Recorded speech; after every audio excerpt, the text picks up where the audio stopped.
Hello.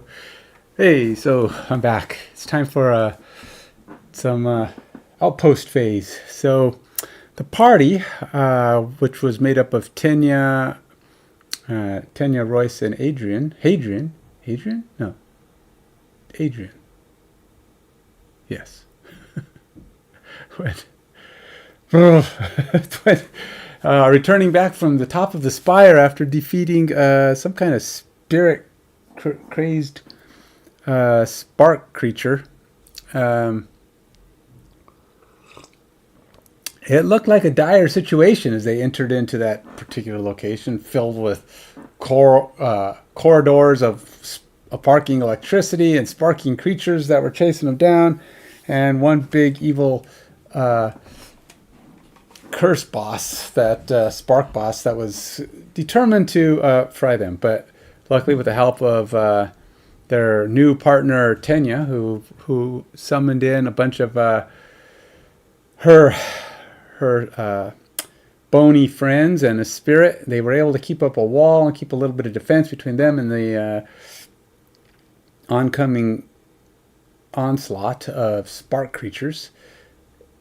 And they managed to defeat the creature, and now they're headed back to Frosthaven, or they've arrived or returned back to Frosthaven in an attempt to get themselves some rest, well-deserved that rest, that is, and also to maybe perhaps restock, do a little leveling, find out what their current state of well-being really is.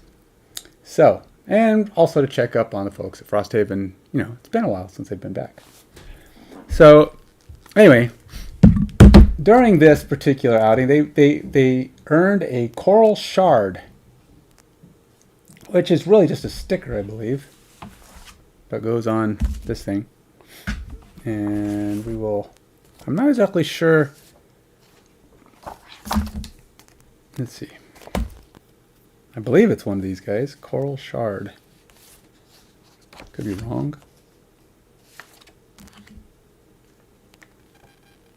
There's a shard seeker, charged core, coral crown,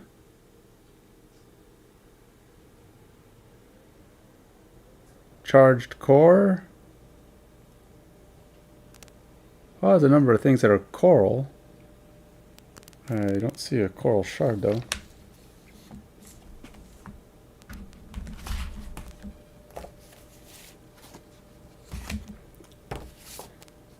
Nothing on here. Hold on. Gain coral shard campaign sticker. No, it is actually a sticker. So where is this coral shard to be found?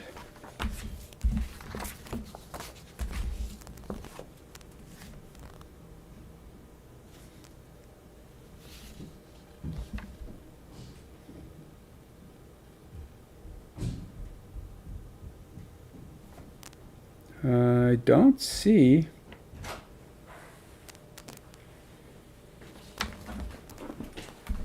Heading out. Yeah. For something you want me to pick up.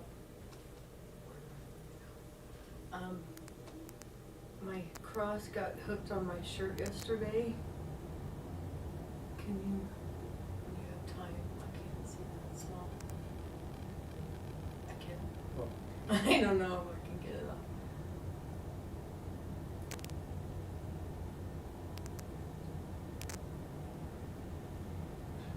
You want me to do it? I got All it. the cross.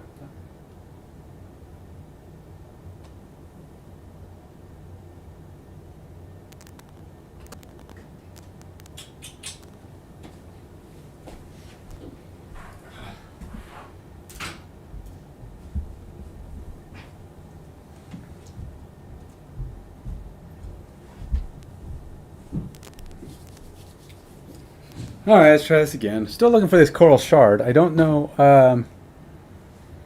Charge core, harvest. I don't see a Coral Shard campaign sticker. Did I already get the Coral Shard? Nope.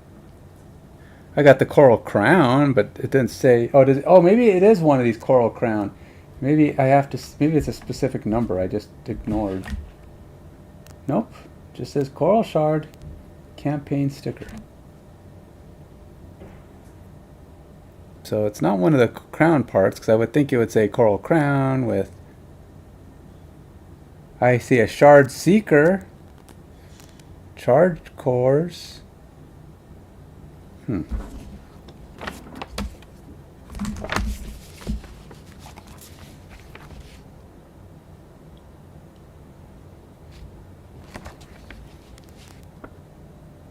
Ice bike, sled, statue.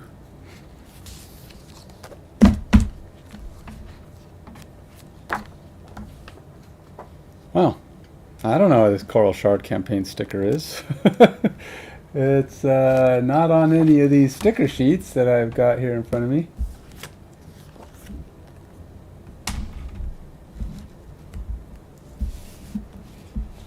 So, unless I'm missing a campaign, unless I'm missing a sheet, I don't know what Coral Shard is.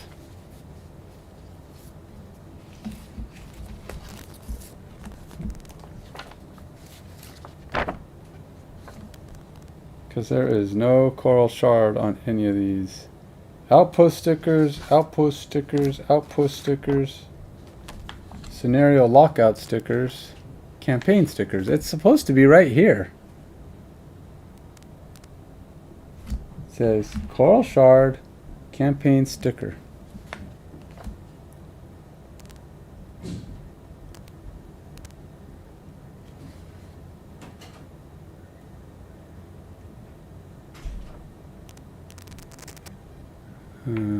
Crown, destroyer, unfettered, friend, destroyer, friend, fire pepper, shard seeker, uncharged core, charged core, 2 charged cores, empty jar, and harvest festival, and then the Coral Crown. Maybe it is just a piece of the Coral Crown. It doesn't tell you which one you earned, but maybe you just keep earning them. 1, 2, 3, 4, 5, 6. All right, I'm taking number 2 of the Coral Crown. That must be what it is. So that's the only thing that fits the description at all.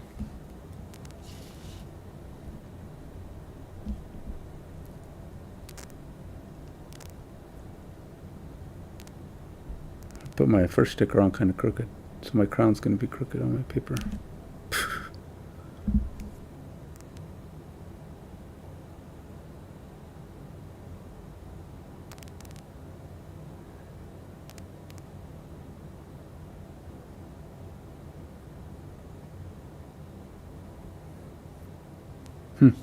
All right, well, there you go. Parts of my Coral Crown. That's that. Let's open up and see what kind of experience the crew got last time, shall we?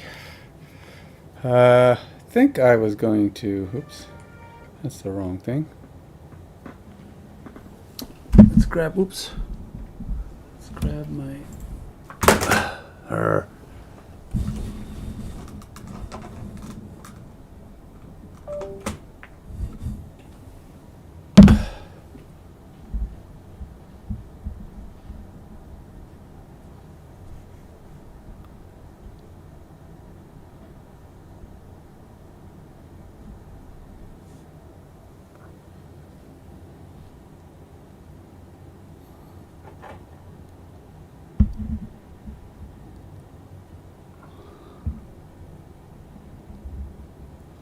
All right, let's go ahead and... Oops, wrong one. Nope, wrong one again.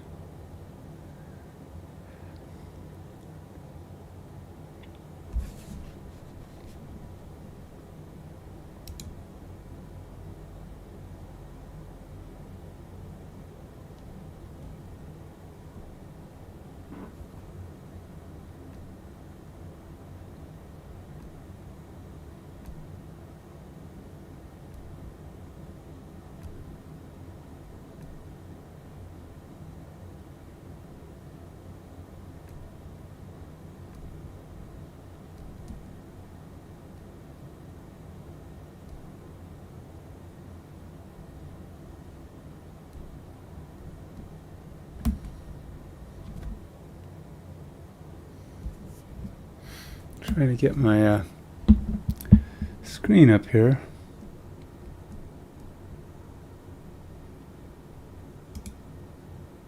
There we go. So this was the end result of the battle last time. Supposedly there is a way, I'm going to check it out in a second, how to add the sparks to these battles. They said, I actually wrote to the creator of this app, and he said, yeah, I just did an update, and I checked the latest update. He says that actually supports this. So anyway, so we have Tanya, Royce, Adrian, and Royce. All got their experience, or I haven't given it to them yet, but they all got some stuff here. So Royce only got 2. Wasn't much. I guess he wasn't doing a lot of... I feel like he did, and I probably forgot forgot some of his. I hope I didn't, but...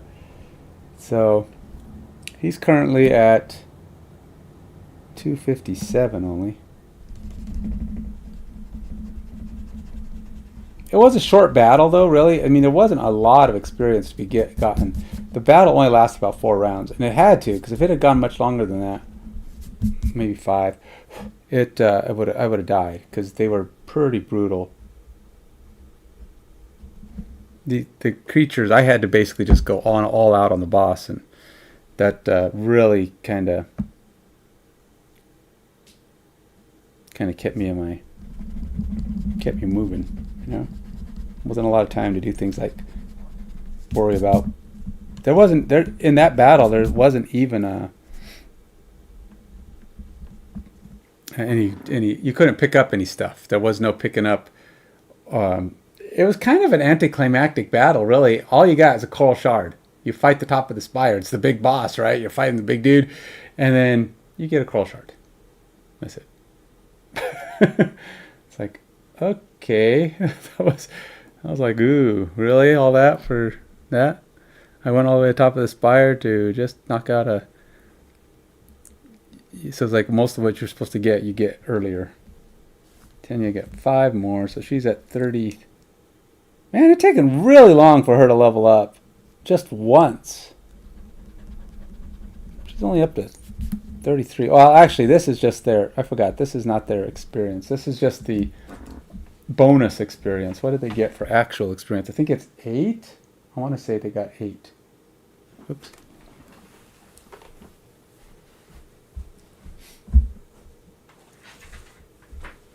Still not going to be enough to level her, though. Yeah, it's only 8. So she got 8 XP. So she's at 41. She still has not leveled up. It's really hard to level.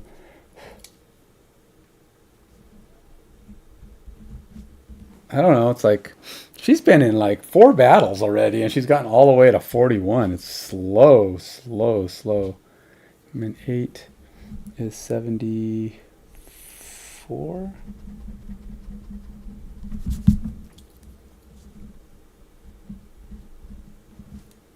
And 8 is 65.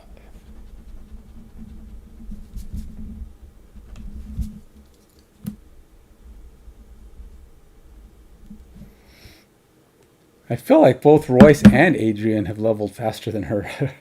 I mean, granted, she hasn't been in every battle. She's only recently become a regular appearer, but still.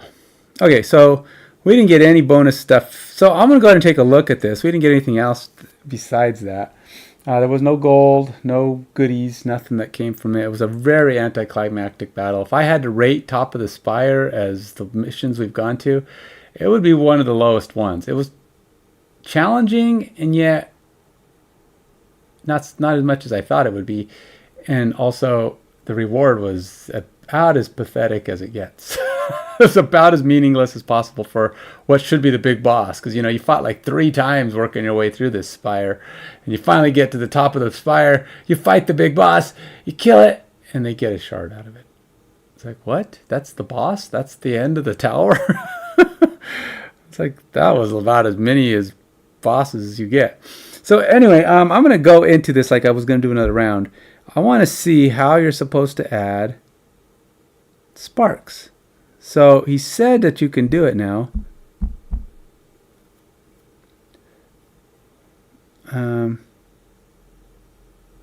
How do you add sparks? All right, let me close this. Actually, I think it was already closed, but how do you add sparks? Add character, add monsters, settings, start. What is it? Host server. I don't even know what that is. All right,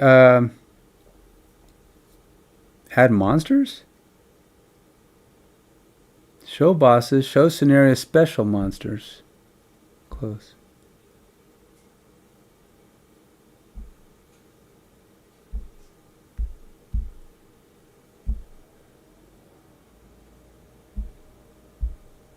Huh. Show scenario special monsters. I don't know.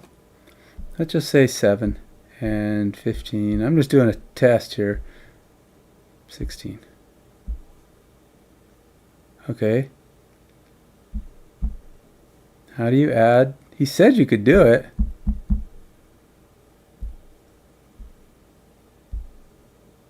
But I'm not seeing it.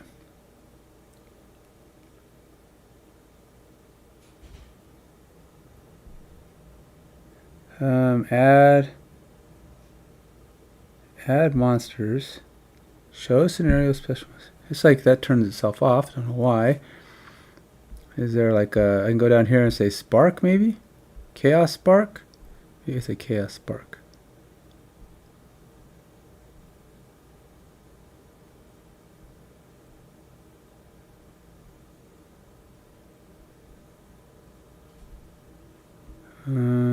Chaos demon. Nope. No chaos spark.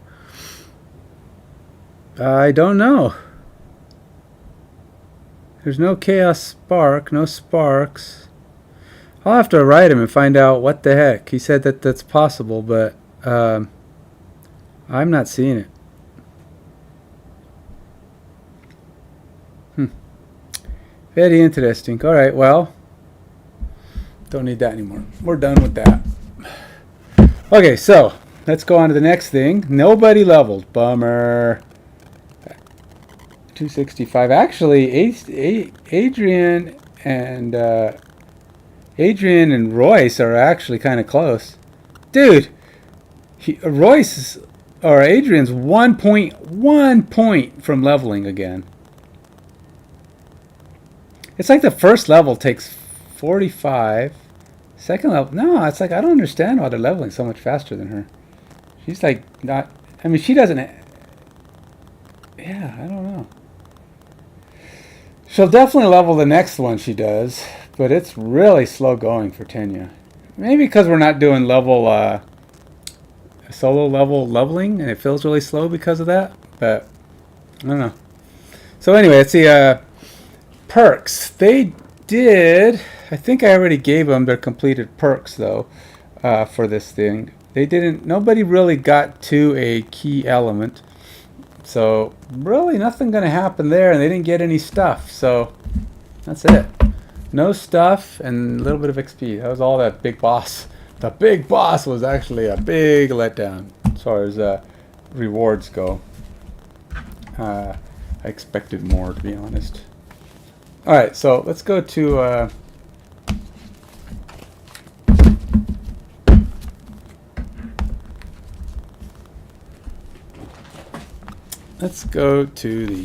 the outpost phase.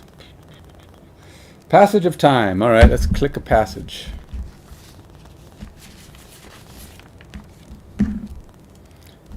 Click, click. Outpost event. All right, let's do an outpost event. Road, summer, winter outpost event.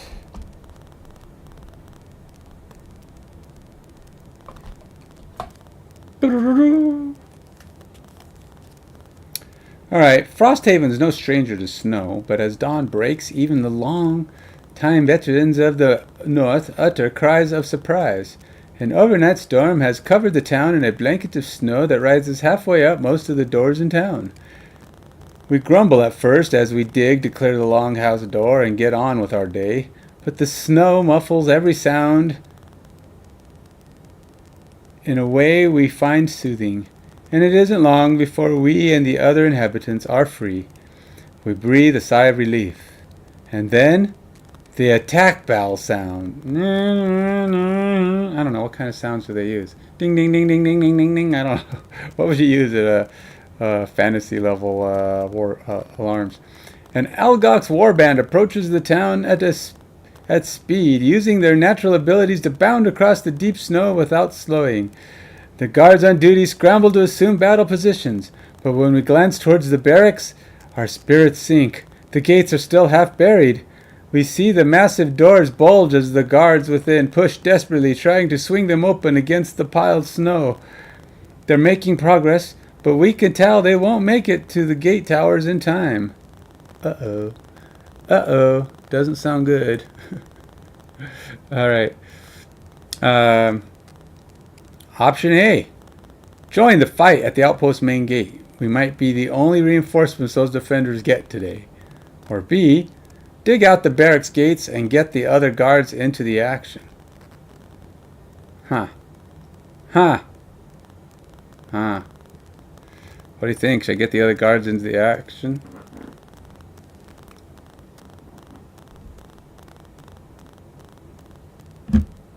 Man, we just got back from a fight.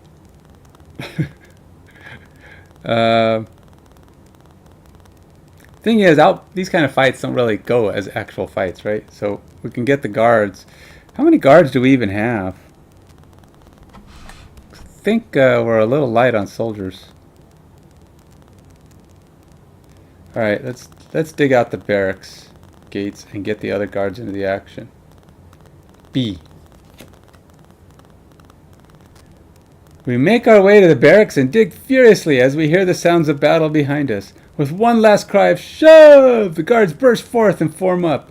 We see flames as we approach the action, but our larger force makes a tighter perimeter around the places that matter most.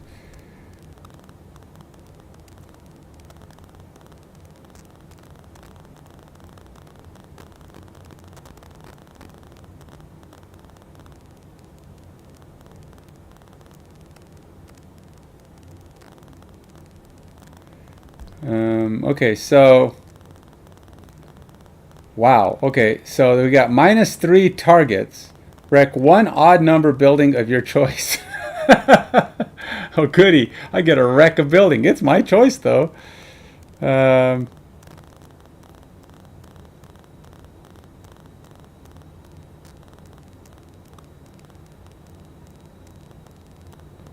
All right, so I got to do this battle. I kind of always forget how these battles work, to be honest. So I believe I have to flip cards. I mean, I flip town guard cards. But I can never remember exactly how that's... I mean, how does this 15... So I have to come up with 15, and I've got +0. Huh. Let's see. I do these so often. So this is only like the second time I've ever had an outpost event. All right, attack events. Events are special outpost events that require the party to defend Frosthaven from attack. During these attacks, buildings will be targeted and potentially damaged or even wrecked. The frequency of attacks. The attack is depicted on the back of the event card. Below any outcomes from the choice presented on the front of the card, these outcomes often modify the attack in some way. The back of the card contains the following: attack value, target value, and target priority. Maybe. Okay. When an attack occurs, the party must perform a defense check for each building targeted by the attack. For each defense check, draw a card from the town guard and add its bonus to Frosthaven's total.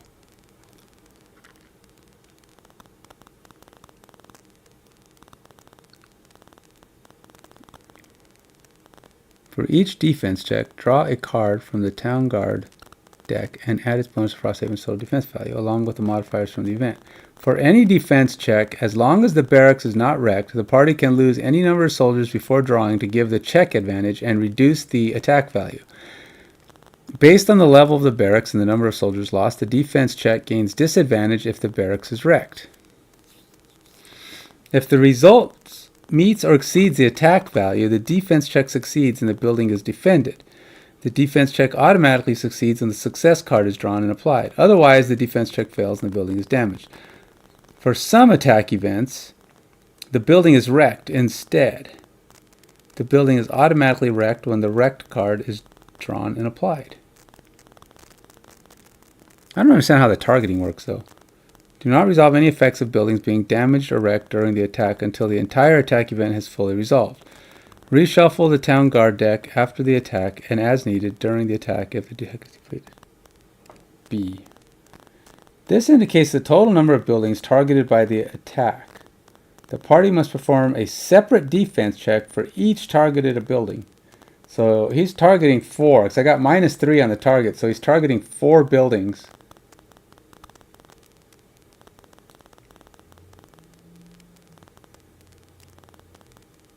And they're targeting the odd-numbered buildings, I guess. Okay.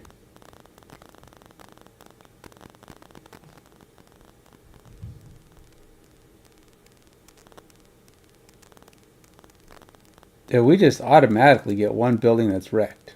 one odd number building. How many buildings do I even have? I don't even think I have that many. I have craftsman, alchemist, workshop, barracks, logging camp, mining camp. Okay, so if I put these in order, 5, 12, 17, 90, 84, 34, 35, 98. Okay, so wreck one odd numbered building of our choice. Yay.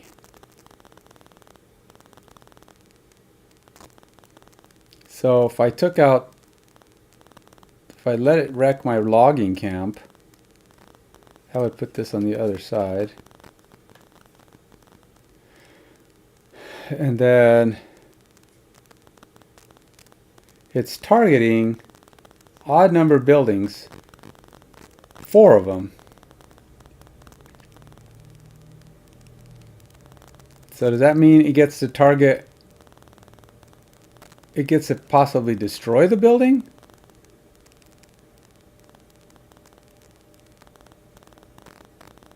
Or maybe you can't destroy buildings, you could only wreck them.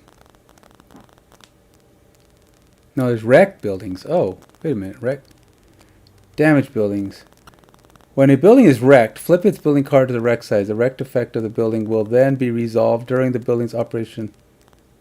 Is there a wreck effect? No, there isn't. When a building is damaged, the party must immediately pay the repair cost shown on the building's card. This cost can be paid with material resources of any type. If the party cannot or does not want to pay this cost, they lose a morale instead. Eek. Right now, these aren't wrecked. What the heck are those flipped over for? Wait, what? Oh, they're not. Okay, never mind. This is kind of confusing. This is kind of weird how this is set up. This is only the second battle I've had. And so we wrecked an odd numbered building of my choice, which I guess I picked logging camp. I don't know. Seems like wood is easier to get for now. Okay, and then it says target odd number buildings in order of closest to farthest from the main gate.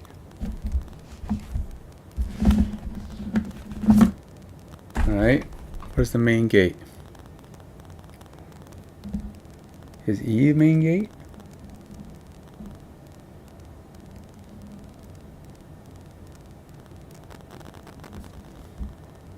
I mean, I'd have to say that E is the main gate, right? Because where else would it be? It's not going to be out here in the water. It doesn't say it's the main gate. Well, it does. There's a letter E. I assume that means it's the main gate. But I have no idea what it is, actually. I assume that's the main gate. I mean, mining camp. Alright, so alchemist is the closest one. Alright, so I got to deal with the alchemist. So then it's going to go alchemist. And then what's closer? What's the next one?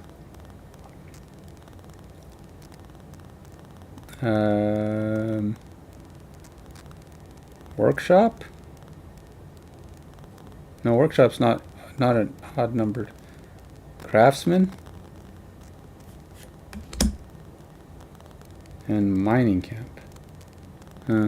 Alright, so mining camp I guess is tech. That's about the same distance. So, alright, we'll do those. I only have 3. Well, I guess I have logging camp. But that one's already been wrecked, so... And these other ones are not odd numbers, so they only get 3 attacks, I guess, because I don't have any other odd numbered attacks. Just says target odd numbered buildings in order of closest. So there's only 3 to attack. One of them's I have 4, but one's already been wrecked. So wrecked automatically. Yay. So now I gotta make a defense check for each of these. Now I have. All right, so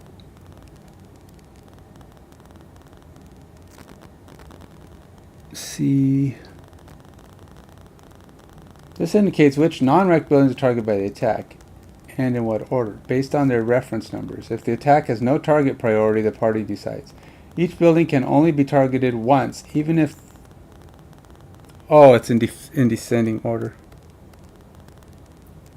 Odd numbered buildings in descending order. Oh no, I'm sorry, I'm reading the wrong thing. Closest building. Alright.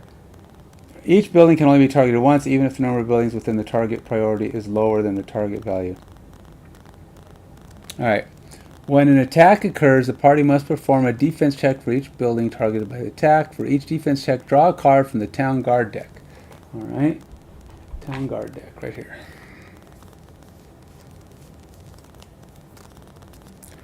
And my Town Guard deck was kind of wonky. I gotta make sure, I gotta double check it, because I kind of screwed it up. So there should be 6 of those. Oh, see? I'm missing those completely. I kind of have my Town Guard decks kind of messed up.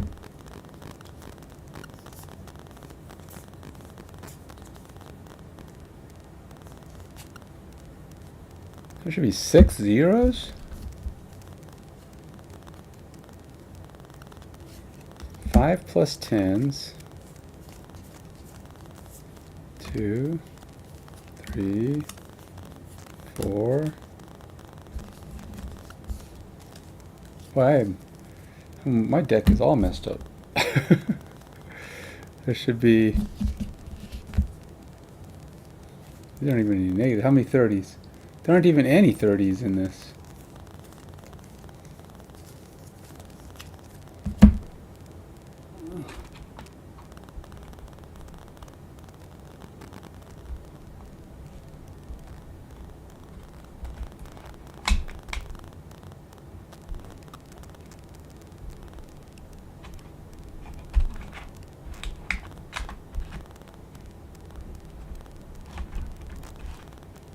Nope.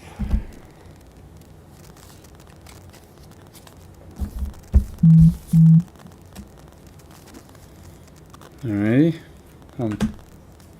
Gotta rebuild my Town Guard deck. I've totally screwed it up. So 1, 2, 3, 4, 5, 6. And then I have plus 10. I should have 5 plus 10s.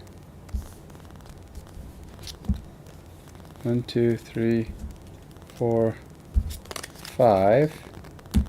And 120. 5 negative 10s. 1, 2, 3,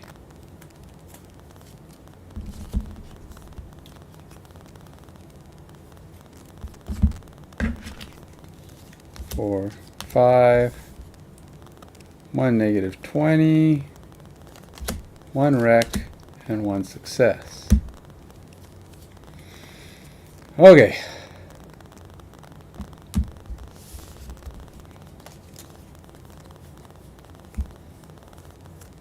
Oh boy, what did I do?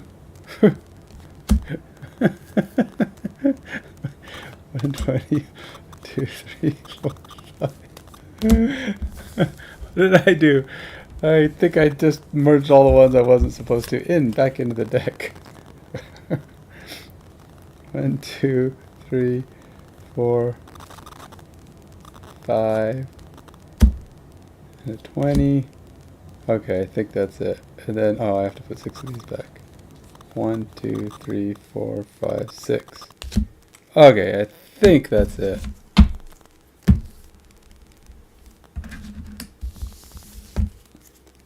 Do one more double check. 2, 3, 5, 6, and then 120, and 1, 2, 3, 4, 5, and 1, 2, 3, 4, 5, and 120. I reckon a success. Okay.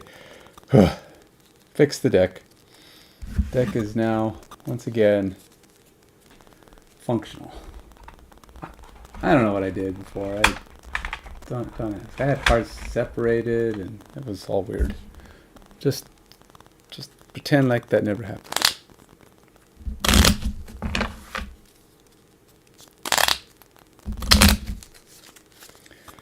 So now we get to flip a card. Now, if I give up a soldier, I get to do it with advantage, basically. Cards are drawn from the Town Guard deck. Now, if I can get my town defense up, I get natural greater defenses if I can get my town defenses up. Right now, I only have it at 0, so it's not negative, but I'm 1 short of getting a +5 on my natural defense. Which is to say I need to get my morale up one more up on my morale. Which, sadly, if I would have taken the other one, I would have got +2 morale, and I would have had an increase in defense. And I wouldn't have had the automatically destroyed, but apparently I took the wrong option. Should have just went and helped them. Screw the guards. Who needs guards? Except they would have targeted 7 things. I would have 1 extra defense. But that would have been worse, right? Of course, I only have 3. Probably would have been okay, because I'm pretty weak right now.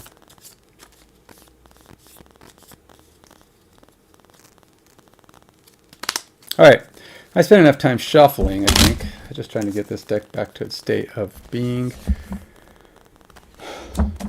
Alright, so defense checks. For any defense check, as long as the barrack is not wrecked, the party can lose any number of soldiers before drawing to give the check advantage and reduce the attack value based on the level of the barracks and the number of soldiers lost. The defense check gains disadvantage if the result. So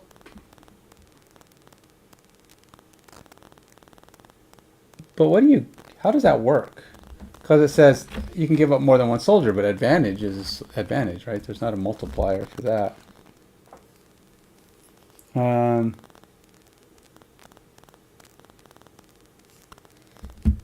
What is my barracks bonus?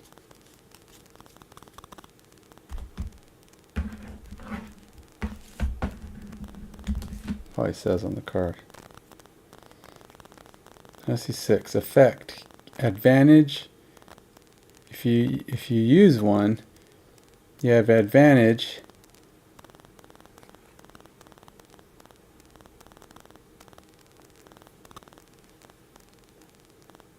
Oh, okay. So they get -15. Oh, so if I use a soldier each time, they basically are nullified because it's -15. So it's basically a 0. If I don't use a soldier each time, they're going to take 3 shots at me, possibly destroying 3 buildings. But how much damage can these things take? If the result meets or exceeds the attack value, the defense check succeeds and the building is defended. The defense check automatically succeeds and the success card is drawn. Otherwise, for some attack events, the building is wrecked instead. The building is automatically wrecked when the wreck card is drawn. Do not resolve any effects of buildings being damaged or wrecked during the attack until the entire attack event has fully resolved. Reshuffle the Town Guard deck after the attack and needed during the attack if the deck is depleted. Oh, man, I got that example has a 35 defense in total. So I basically get to add 15 to my defense One at a time. For any defense check, as long as the barracks is not wrecked, the party can lose any number of soldiers before drawing to give the check advantage and reduce barracks and the number of soldiers lost. The defense check gains disadvantage if the barracks is wrecked. Alright, well, do I want to use advantage on the first flip? Mining camp. Nah, well, I have to get a minus. It's 15. If I don't use a soldier, I have to get a negative. I have to meet 15. If I use a soldier, man, this is going to be tough. All right, I'm going to use a soldier. Bam, no extra. So I ended up stopping it because my 15 I get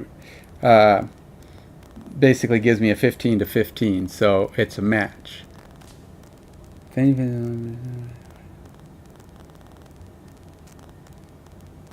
If the result meets or exceeds the attack value. Okay, so I met the first one. Alright, so mining camp is spared. Craftsman, you can use a soldier again. Bam, again. I met this. I met it and exceeded it. Now the alchemist. Boy, I'm using a lot of soldiers for this attack. I'm going to have to be buying soldiers back. If they attack me every turn, this can be a problem. Okay, so I hate using 3 soldiers. Well, how many soldiers have I got? I've got 6, I believe. Alright, I'm going to do it again. Soldier again. Oh, plus 20. I would have actually not needed that soldier. Alright, so we knocked them. We defended them, although we still had a building wrecked because apparently our delay in getting to the battle. Exhausted, we finished gathering the injured. Satha is already working with the guards and more routine smoke clearing schedules. Yikes, that was rough, man. That cost me 3 soldiers. Now I got to go buy a soldier, fix a building. It's wrecked, by the way. Flip its building card. The wrecked effect of the building is by resolving during the operations step of every outpost phase until the building is rebuilt. So it doesn't have an effect by being broken, but it does have. We did gain 3 pelts though. Yay! Yay! So I'll put those in Frosthaven. 1, 2, 3. But that was not fun. It was also complicated. I think these. I mean, I don't know. Is it complicated? It feels weird. I don't know. Maybe it's just finicky, clunky. The way that does that. I don't know. I feel like there's a more effective way to do it, but I don't know. Sometimes when you try to give things a lot of realism, you get finicky. It's kind of a problem with one of the games I designed. It's a really fun game, football game I designed, but it plays pretty real, but also that results in some extra finickiness, and it's one of the things I've been trying to work on to fix it. But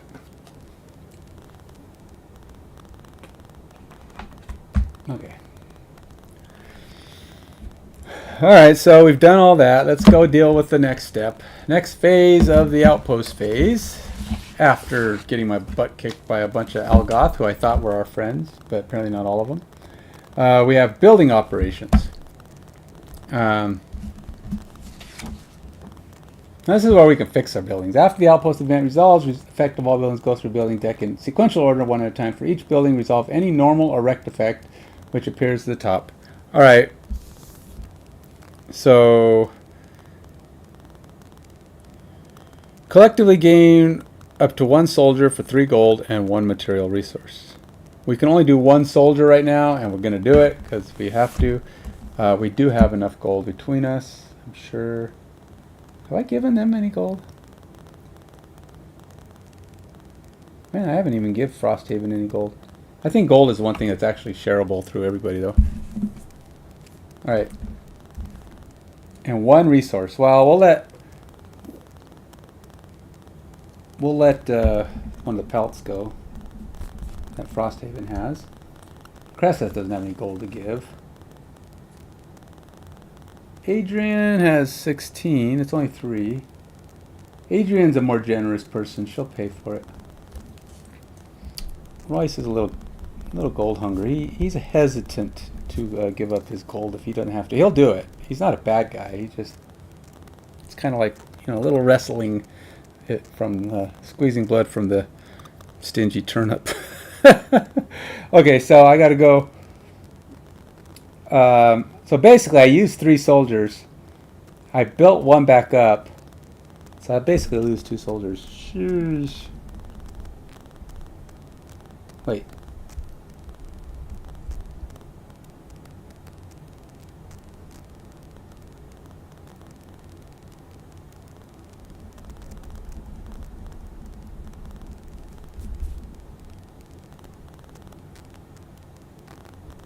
I am currently at level 2. At level 2 barracks, but I've only got 3 soldiers left. Well, yeah, I guess I must have used 2 soldiers in a previous battle. Man, that's tough. I need to start getting this upgraded so I can get more soldiers at once. Because buying one at a time is bad when you're, you know, constantly under attack. I'm going to be out of soldiers before I get much further. All right.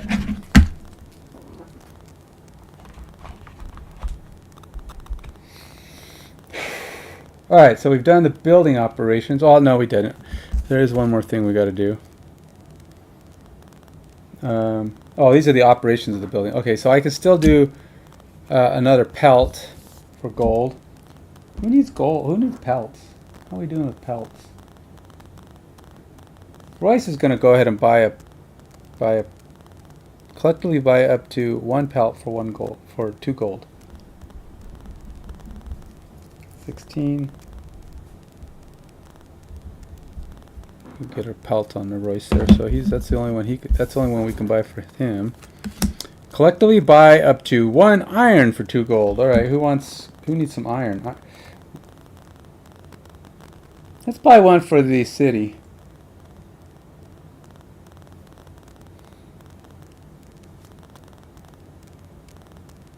All right, Adrian. Adrian's gonna buy the city. 1 gold. Wait, one iron. All right. We can't do the craftsman. Well, we have the craftsman and alchemist, but these are the effects.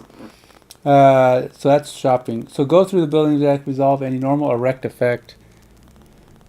When the party gains or loses gold resources due to these effects, they can be added or taken from the Frosthaven supply. If a loss cannot be resolved, blah blah blah blah blah blah. Because the building after any building that was wrecked during the Outpost will have its wrecked effect resolved once before the party even has an opportunity to build it. Yeah. Okay. So downtime. Nobody gets to level up, unfortunately. Sad. It's going to be an uneventful thing. So I didn't even get any perks. Nothing. I mean, that was just a really boring last event. Retiring. Nah, no characters are going to retire. Not creating a character. Craft items. Oh, that one of the things on here? Huh. Okay. Non-potions can be crafted by interacting with the craft building. Characters craft an item by spending the required resources or items. When paying crafting costs, material resources cannot be taken from Frosthaven supply, but herb resources can. The crafting characters gain 1 copy of the crafted item. At the start of the campaign, blah, blah, blah. When an item is required to craft another item, if all copies of the required item are owned by other members of the party, the crafting character may spend the gold resources or items listed as the required items cost in place of spending the item itself. Okay. So we got crafting.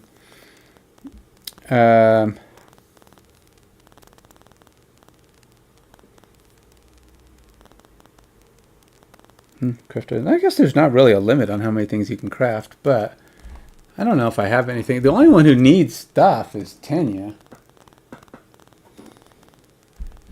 Available crafting items. But Tanya is only level 1, so she can't even carry that many things. She can carry gear, but Tanya, she doesn't even have that much things. I mean, even stuff. She's only got a little bit of stuff.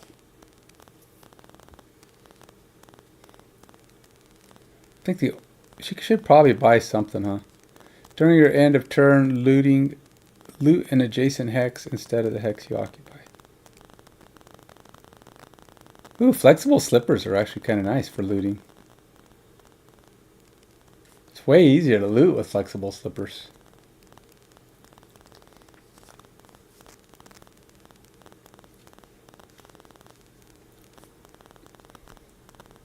Adjacent hex instead of the one you're in is huge. Sure. Remove -1 attack modifier from your attack modifier deck. Huh. That's cool. When suffering damage from an attack, you gain 2 shield for the attack.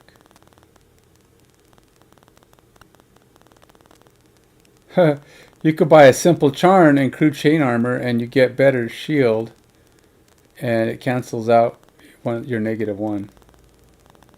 That's kind of an interesting combo. After you suffer damage from an attack, perform 2 movement.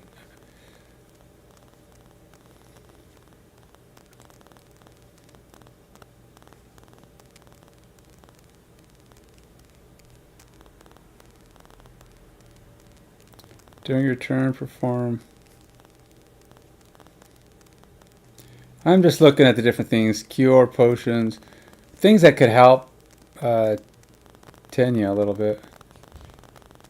During your turn, up to 2 of your spent items. I'm wondering if for her a good thing would be just to get a simple thing like a healing potion. During your turn, perform 3 healing on self. It's a one-time shot, but she summons stuff a lot. That might actually be a good item for her. I don't think she has. Alright, what does she need for that? Well, she doesn't have herbs, but I think herbs can be shared amongst anybody.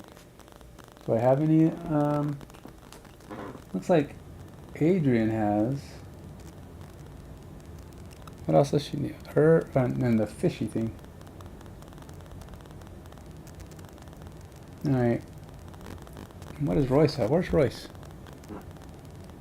Royce don't really have it. Alright, so we're gonna let well, Adrian's gonna loan her, give her the herbs to buy a healing potion. Because Tenya needs a healing potion. That'll come in handy. That's a Deathwalker.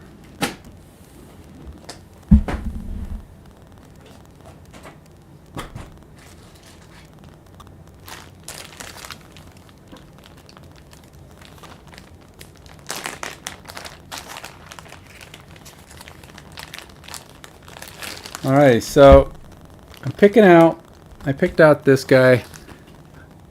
This is the card I went with.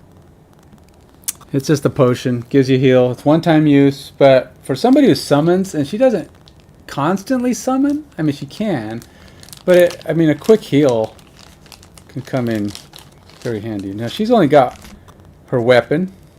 Well, it's actually some warden's robes, but she's also got, now she's got a healing potion, which will help her to, you know, live.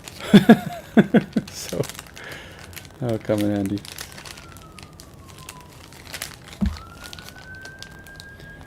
So it must be rounded up, right?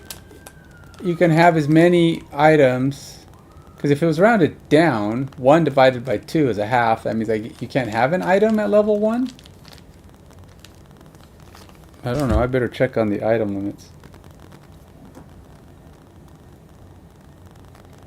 Because if it's rounded up, that means my level 5 guys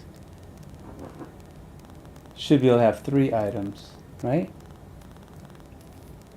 I think they do have 3 items, to be honest, but I'm going to check.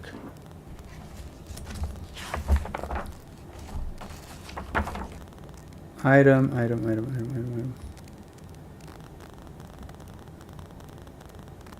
Nope.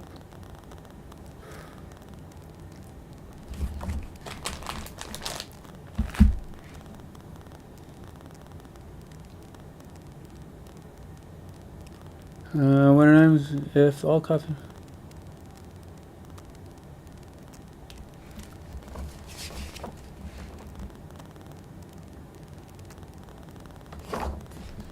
right. Well, where is... let's see here. Each ID. Gotta look up, I don't know where it is. I know, this is the fun part, huh? Trying to watch me figure out. There's rules I still don't remember, or I just don't remember checking, or you don't see often enough. And as you can see, I don't play every day like I mean, you know, I don't play once a week or whatever to keep my knowledge fresh. I'm a little rusty because it's been a while since I've actually done a tower.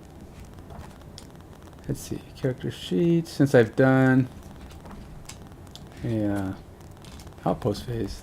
It's months.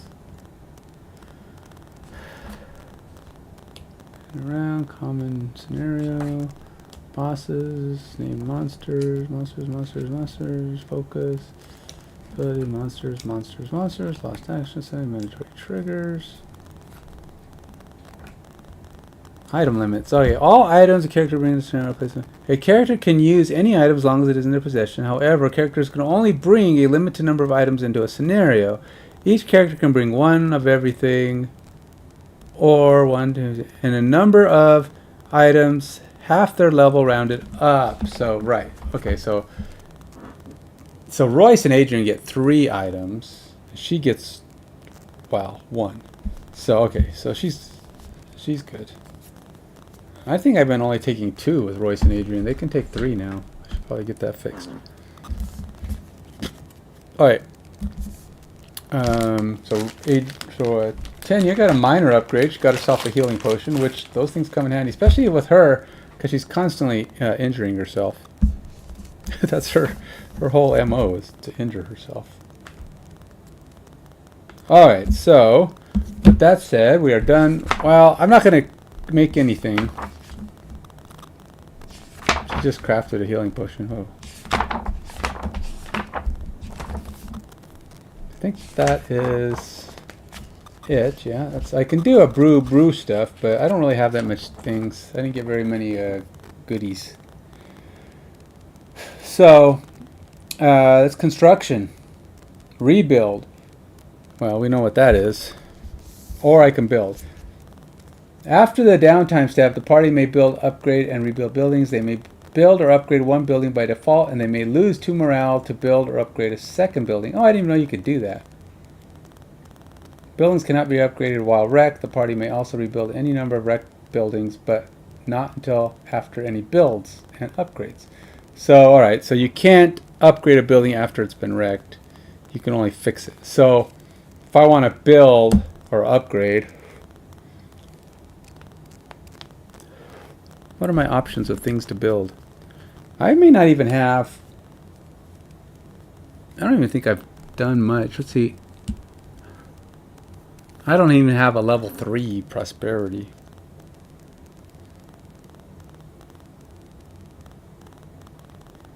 Ooh, but if I upgrade my barracks, what is the upgrade cost on barracks?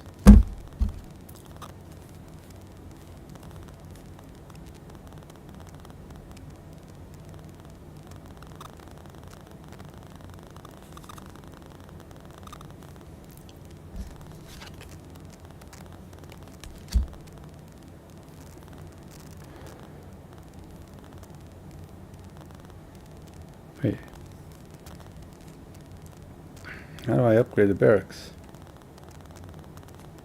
Oh, maybe I can't. Because there's no upgrade cost. It must be something you earn? Because most of these things have an upgrade cost. Barracks do not. So I can't do a barracks upgrade apparently. Whatever.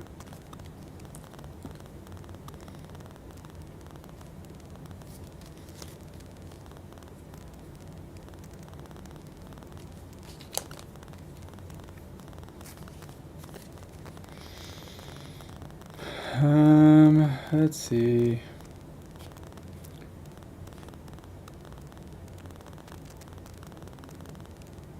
Oh, I have to have a level 7 to go up on my mining camp?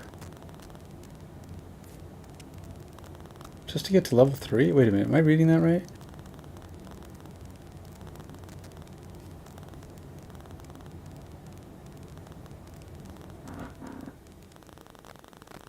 Level 7?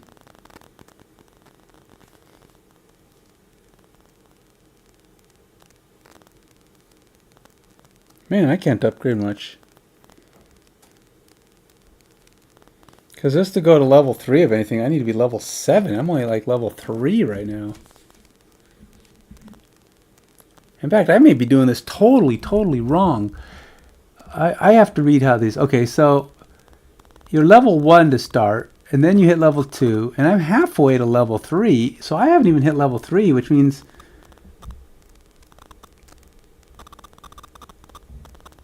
If I'm reading this right, I can't even own half the buildings I own.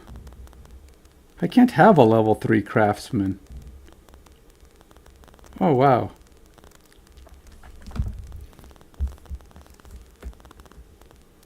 Dude, I have a level 4 alchemist. Or I have a level 2 alchemist, but you need to have a level 4 prosperity. And I'm not even in the general vicinity of that. What the heck?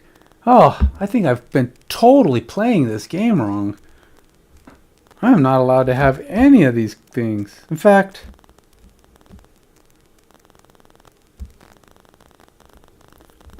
I can't... I have to get to level 3. Wow, you can't build up this city at all. Okay, so at best I could have level 2 items, and there's only...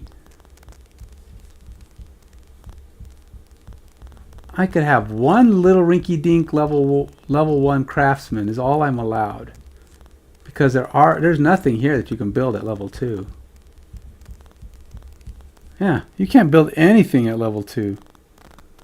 At level 1 you can build. You can have a craftsman. Wow. So my guys are like level 5 and 6, and all they can do is have a level 1. Holy moly. Unless I'm reading this wrong, I am totally wrong on how all this works. To build an unlocked building, the party must pay its build cost, which is shown in the lower corner or printed directly. When the cost is paid, cover with matching level 1 sticker and insert the matching level 1 card into the building deck. The party then gains the prosperity bonus and applies.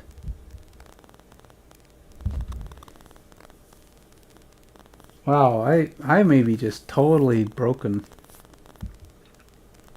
This I don't know why I thought you... Oh, you know what I was doing? I was counting the X's, not the numbers.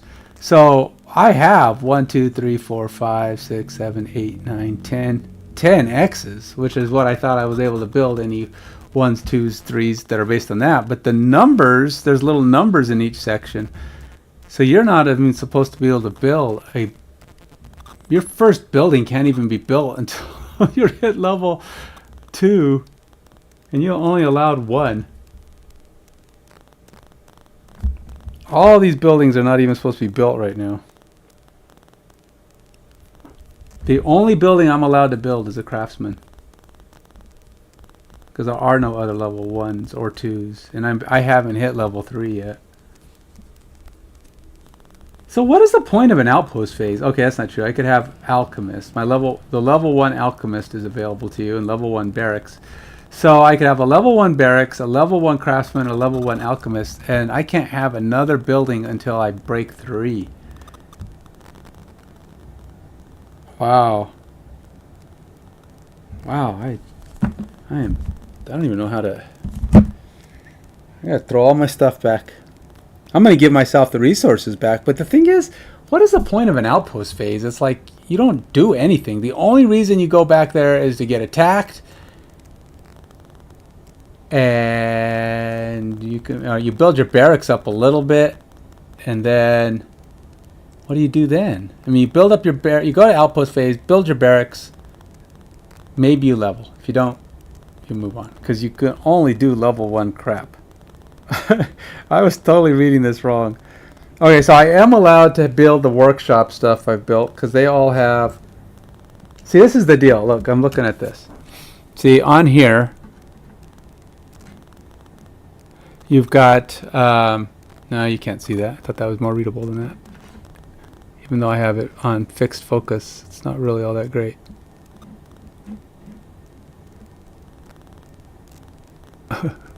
Anyway, but that's basically what it says at the bottom.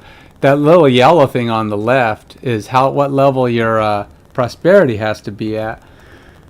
And on prosperity on the board, it actually says it has numbers 2, 3, 4, 5, and I haven't hit 3 yet. I'm halfway up 3, almost got to 3.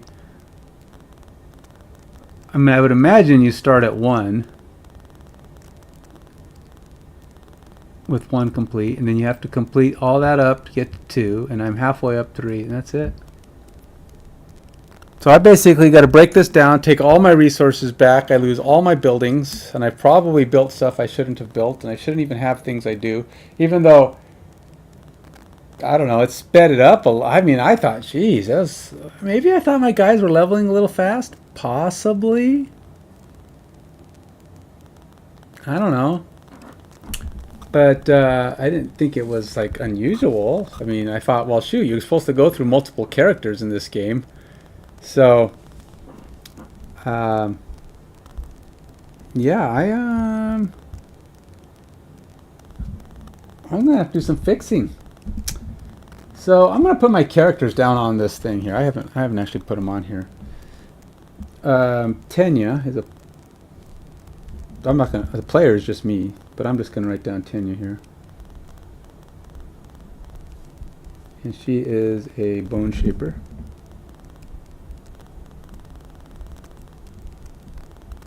She's currently level 1. She has no perks or masteries. Then we got Adrian. Adrian is a banner spear.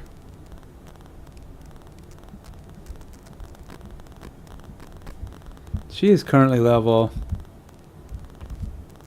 5.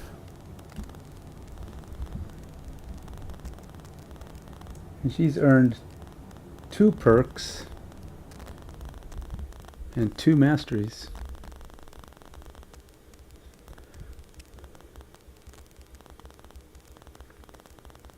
And then we got Royce,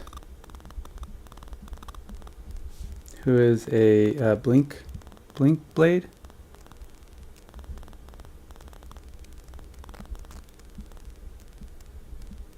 Kind of interesting. I've picked 3 characters that all have B letter classes: Bone Shaper, Bone Spear, and Blink Blade, or Banner Spear and Blink Blade. He's earned 3 perks, and he has no masteries yet.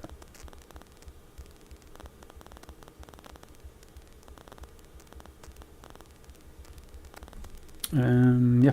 And then I also have Cresseth, who is a Shadow Walker. Or Shadow Walker? No, it's Death Walker. Yeah, Death Walker.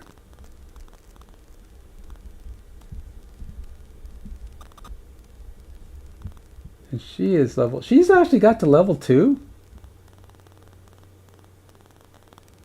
Huh. I didn't know she got to level 2. Maybe that's the thing. Maybe I just haven't played Tenya enough. She actually got to level 2. She has no perks yet, and of course, no masteries. Okay. Oh, they're not retired, though. I put them down as retired, but they're not retired. I'm just marking them. Eventually, they'll be retired. So, you know. That's why it says retired characters. Maybe they'll all be retired someday, but I'm just writing them down because I want them in there. Ultimately, you should have, hopefully they'll have all that stuff, but Adrian and Royce are going to be around for a long time at the rate they're going. In fact, they're supposed to retire around 9, but I can't even get my prosperity up high enough, so I don't know when they're going to retire. They may never retire. Okay, so I got to fix my stuff. Apparently, I've totally screwed up. So I'm going to have to refund my craftsman. The only thing I'm allowed to have which is a real bummer. The only thing, I can't have any of these things. Oh, I can have the logging camp. Nope, can't have a logging camp. All my stickers are broken. Everything is broken. I'm not allowed to have any of this stuff. I can have my craftsman at level 1. What level did I have him at? 3? Yikes. So that means I got to go in here and figure out what level 2 and 3 were and get my stuff back.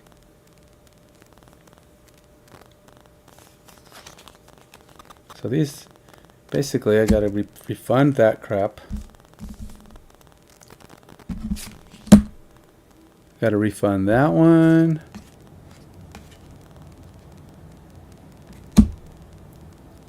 Got to refund. I'm going to refund all the stuff because I got to buy it all back someday. I'm going to want my stuff.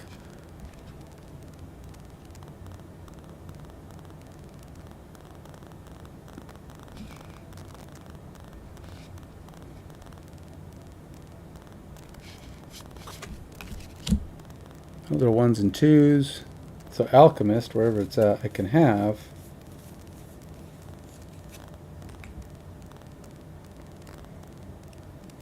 Well, I'm not upgrading the 3, so that's going away. But I do need to have the 2, so I know what the cost to upgrade to 3 was. Mining camp. Okay, so I can't have the mining camp, but I do need to know what it costs to upgrade it because I need to get or to buy it. Boy, what a mess! What a mess fixing this. I didn't realize how hard it was to actually buy anything in town. I read all this wrong all this time. Bummer, bummer, bummer. But I do have my barracks is right because you earn that through other means, and I was given the barracks for that stuff, so I'm okay there. So the only things I'm allowed to have right now are craftsman, alchemist, workshop, and barracks. That's it. Everything else is not, I do not qualify for, apparently. These are all, you need to be level 3 at least before I can start buying any of these guys. So it's a very slow go for building buildings. Very slow. So don't expect much progress in the outpost phase. You're going to be basically go fight, go fight, go fight, go fight. Hey, you can build something. Go fight, go fight. Hey, you leveled. Go fight, you leveled. Go fight. You're just doing that. That's all it is. Everything else, and maybe you'll have to defend your city sometimes with your barracks, which they'll give you. So every now and then you'll build something up. It's going to take a really long time. So slow going. It's a hard game and very slow to progress. Yeah, I don't know. It's going to be this is going to be hard. I mean, again, I don't even know. How do you even earn prosperity in this game? You know, it's possible I'm not even doing prosperity right. I don't know. Because I don't know when you're supposed to get it. I haven't given myself prosperity in like, I don't know, 3 outpost phases at least. I don't know how you get prosperity. Let's go look at prosperity. Party, passage, perk, blah, blah, blah, blah, blah, blah, blah. Prosperity, 50, 52, 54.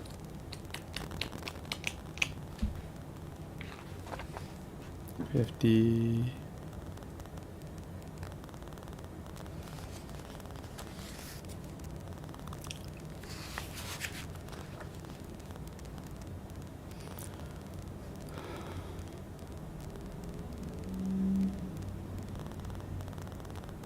Mm-hmm.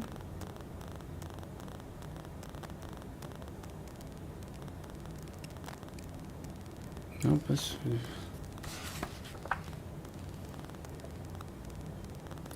This marks Frosthaven's current prosperity. The prosperity level determines the maximum starting level for new characters.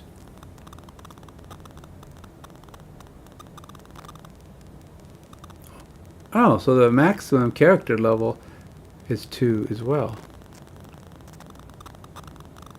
When the party receives X prosperity, mark the next X boxes. Each time a numbered box is marked, the prosperity level increases. When the party receives X prosperity, erase the previous X boxes, but never erase a numbered box or further. Really? Why do you erase the previous numbers?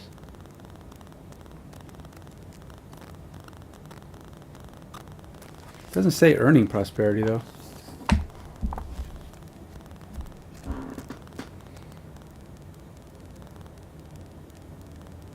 Prosperity level determines the maximum number starting level for new characters and the maximum level for building upgrades.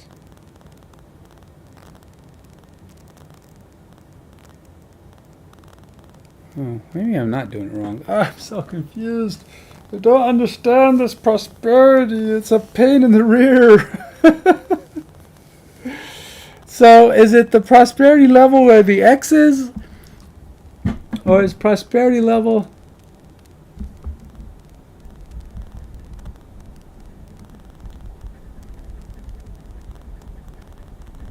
where the number is? It says, when the party receives X, mark the next X boxes. Each time a numbered box is marked, the prosperity level increases. Each time a numbered box is marked. Okay, oh, it is the numbered box. Okay. When the party receives X prosperity, erase the previous X boxes, but never erase a numbered box or further.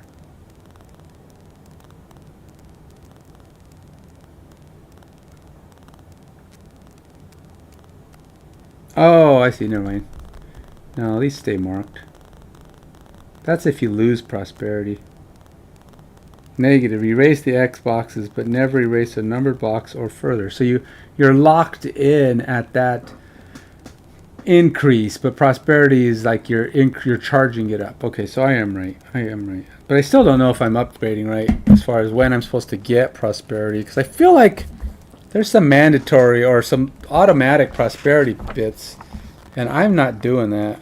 I got to remember that, because I think that might be why I'm having so much trouble with prosperity, because I'm not upgrading it. I don't know when you're supposed to.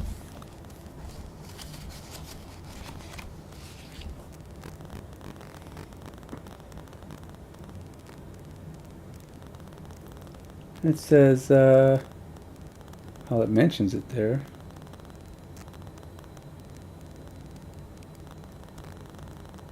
If a character's level is lower than half the current prosperity level, they may level up during the downtime step.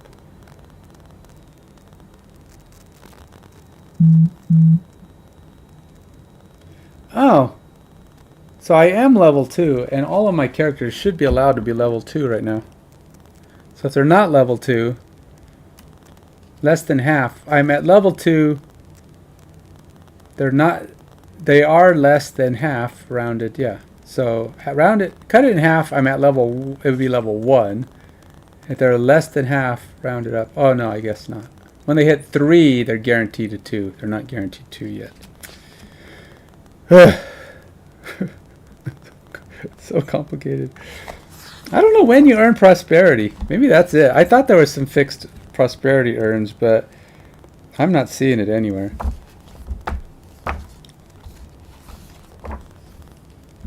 I mean, there's a lot of things to say when you require prosperity, but after when I was just tells you what to measure. There are a lot of things that tell you what to compare prosperity to, but you only get it when it says gain prosperity or something. I don't know. I'm not sure. I'm gonna have to do a search. Let's do a search, shall we? Let's do the Google bit.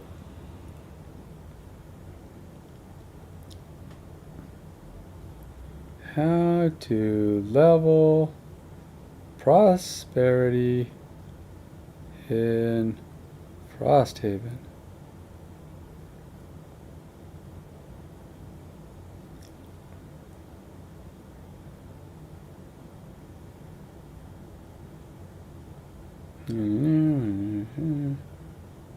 Prosperity, how to get it and such. Okay. A copy of game recent life has 11. So far we don't want opportunities. We're struggling with getting much prosperity. We have gotten some here and there. How about some buildings? But something troubles me. In the rules it says one can start a new character using prosperity levels. If you are playing 2-player, then I recommend retiring some characters. 2 prosperity for that. And if you are collecting your inspiration for completing a scenario, you get a second character goal completed immediately for 15 inspiration. You get the two prosperity for this as well, and it also nets you a new building envelope, which you can use. You aren't doing anything wrong. The easiest way to get prosperity in the early game is retiring.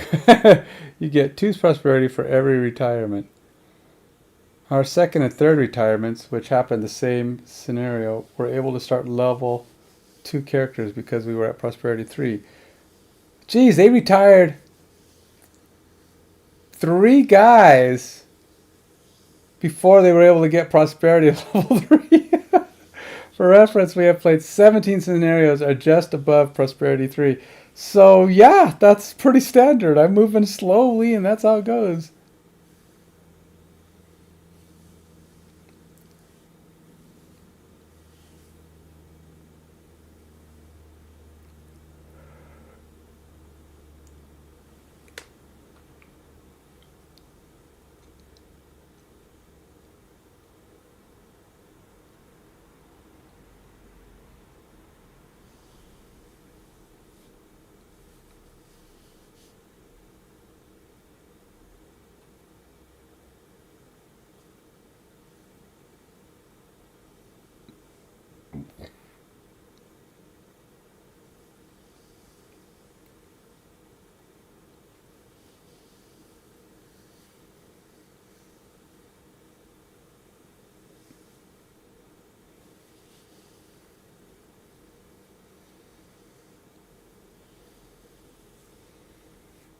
So basically the game is saying if you want to move up your prosperity, give up your characters.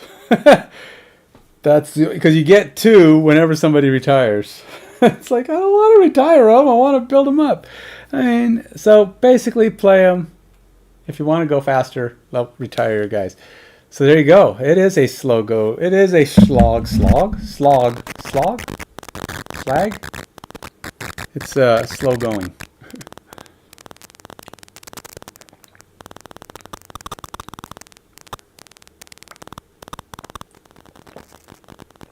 It just occurred to me that slog, S-L-O-G, is slow going, S-L-O-G-O-I-N-G, slow going, slogging. You're slogging along, slow going along. Huh, interesting.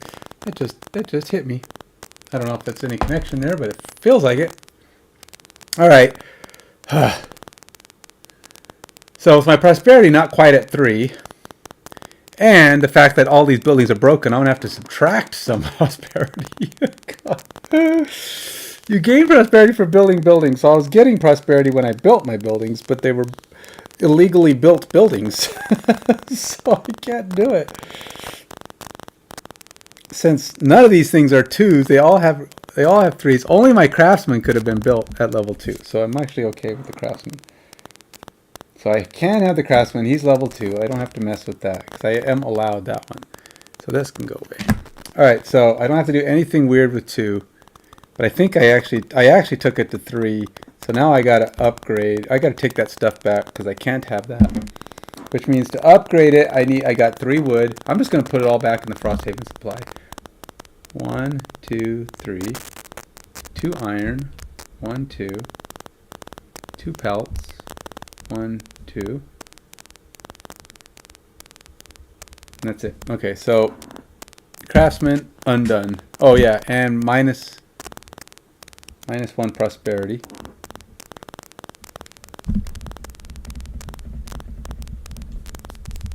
Fixing the mess, man. Fixing the mess. This is a mess.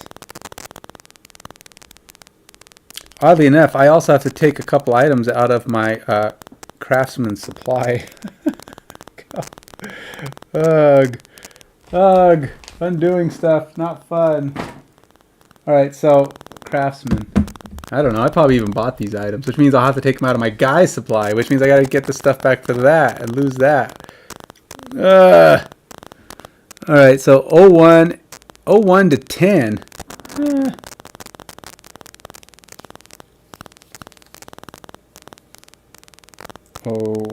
1, 3, 4.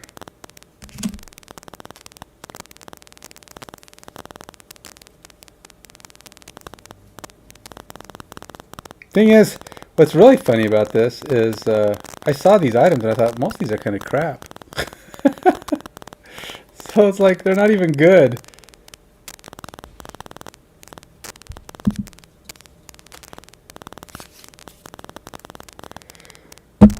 Alright.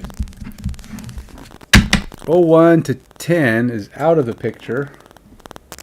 Not supposed to be available.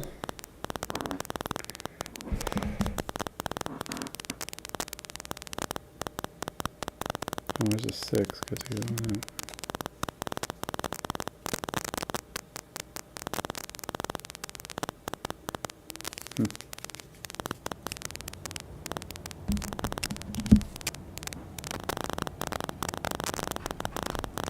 Okay, so that one's completely undone. Now I gotta undo the Alchemist. I take one prosperity off for building the Alchemist.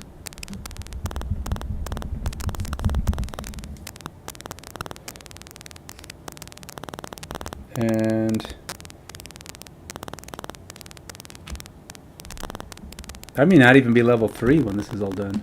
I'll still be level 2, but it's gonna be ugly. Right, so 1, 2 wood.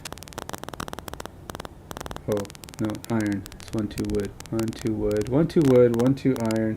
And a pelt. Okay.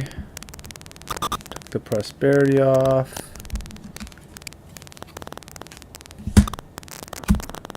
Workshop, I'm okay with the workshop.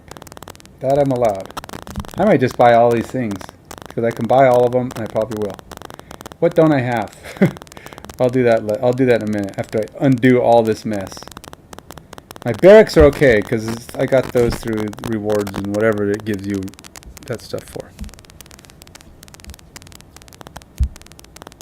So upgrading to those, and these barracks. I built a hunting lodge, level 1, but I could not because I'm not level 3. So that gave me 6 wood back. 1, 2, 3, 4, 5, 6. 2 iron. 1, 2. 3 pelt. 1, 2, 3. And I lose a prosperity.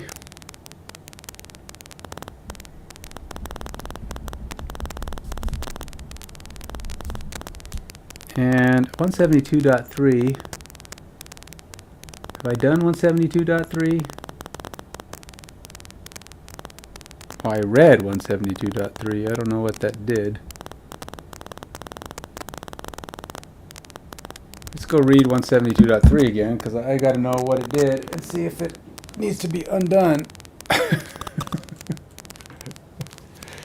Okay, so please don't make this mistake. This is a bad mistake. This is a kind of mistake. Now, I'm a kind of person who goes back and fixes it. A lot of people will just say, yeah, don't worry about it. You know, just play it correctly from here on out.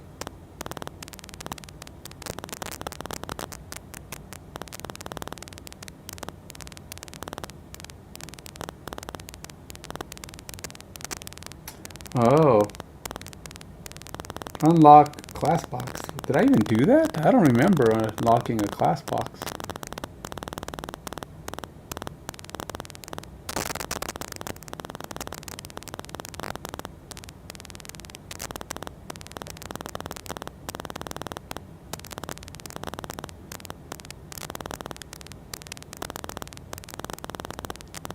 Huh.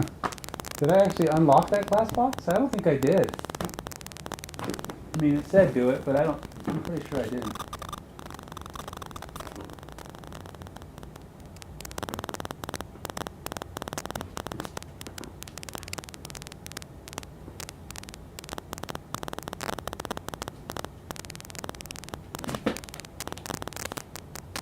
Yeah, that's not even sealed. That's not broken. Okay, so whatever that is, I didn't do it. I probably should have done it, but I didn't do it. So I'm glad I didn't. It's not actually a thing that I did, so. Okay.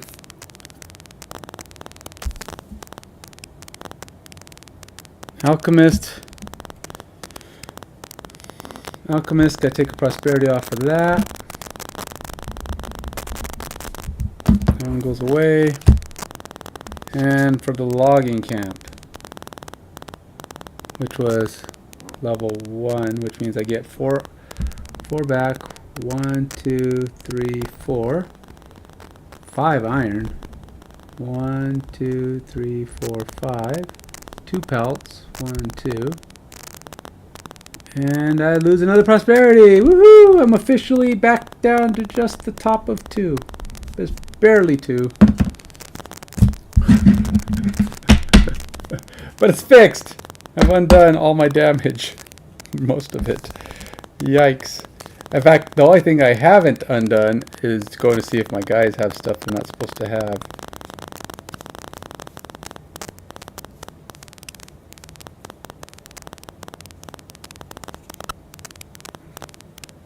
Alchemist. Oh, I know there's another alchemist in here somewhere.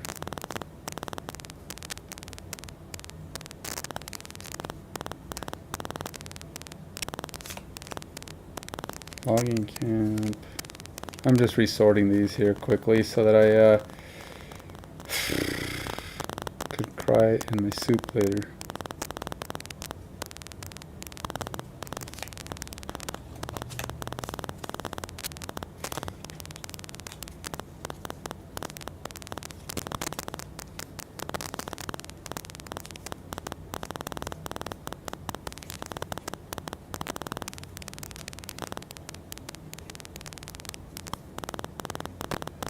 So I got, the only thing I can't fix, and I'm not going to bother trying, is the stickers that I'm putting down on the board.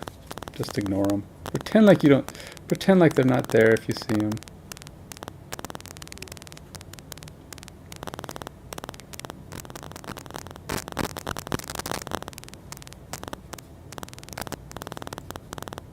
There's a lot of levels of Craftsman.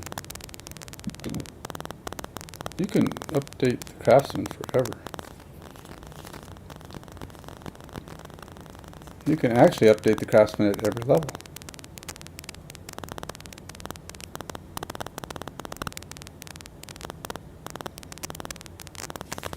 Alright. Inactive buildings. And my piddly little squat of active buildings, which are definitely all level 1s. Okay, buildings are reset. My stuff is fixed mostly, except the stickers, which again, not worrying about that right now. The only thing I got to do now is see if I've got things I shouldn't have in my items. I'm just going to take them away and I guess refund whatever it cost me. It was just 0 to 10, right? Nope. Nothing in the 0 to 10 range for her. She didn't have that much though. So this game should be, if I thought the game was hard, it should have been harder. if that's the case. Well, the items wise, because some of the stuff, I mean, well, you know, it's pelts and upgrades. All that stuff is undoable without any real effect on how the game has gone.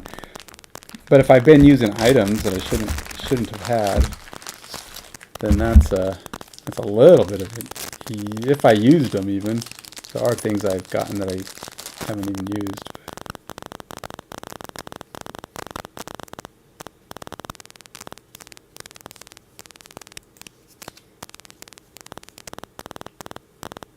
Yep, he's got one item he's not supposed to.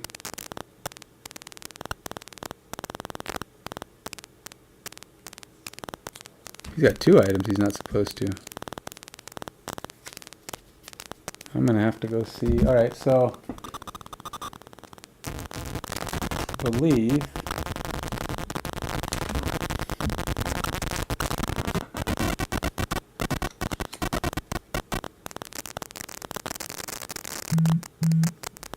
Craftsman.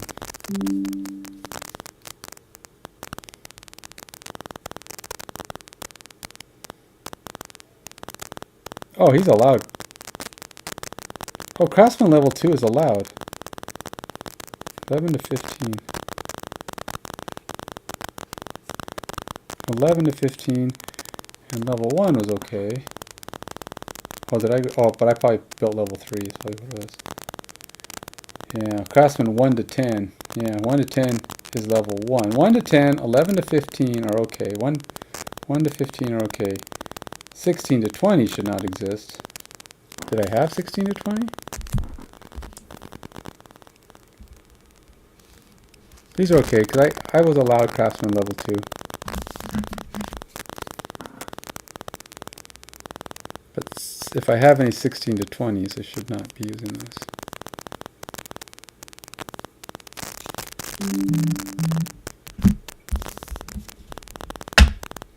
Hey, Savinicus, how you doing, man? I am, but you know, here's the problem. I broke the game. I was misreading how prosperity works in this game, and so now I'm finding myself needing to fix everything. Well, it's only partially. It's like I built buildings I wasn't allowed to build yet. I would see. I don't know if you can see it. Like, it's pretty far and tiny, but right here, see this little area here? That's prosperity. And these little X's under there, they're progressions to the next level. But I thought every X was. So when I hit like level 3, I was buying level 3 stuff. But you have to hit the number before you can buy that thing. So I was all screwed up. So I have to, yeah, I'm way off. So several of the items I built that were level 3 or level 2, I couldn't. Because you can't build. If the level on the card is not the level of prosperity, the level of prosperity is a little yellow. So you have this little yellow value here, and you have to be above that, at or above that number. So yeah, I screwed it all up. What are you doing, Savinicus? What's your day like today?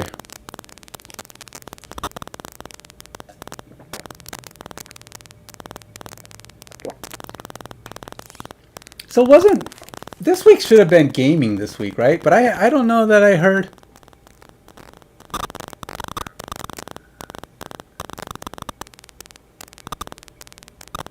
Oh, dude, I didn't even see that. I don't. Yeah, let me fix that. Sorry.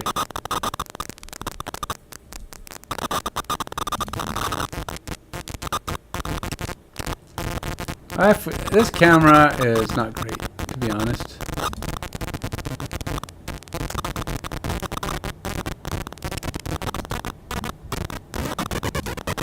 Here, how's that? It should stop flickering.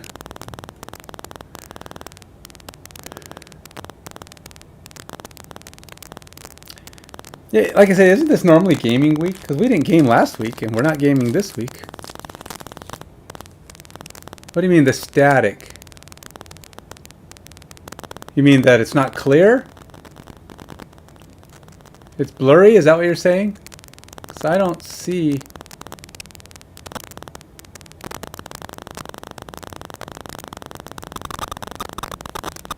On this camera here? On this camera?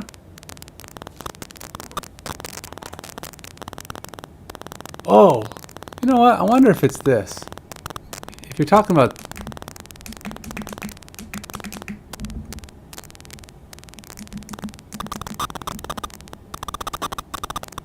Oh, audio static.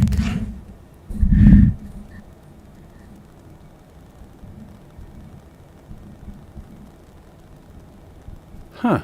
So you're saying my mic is wigging out. My cameras don't have mics on.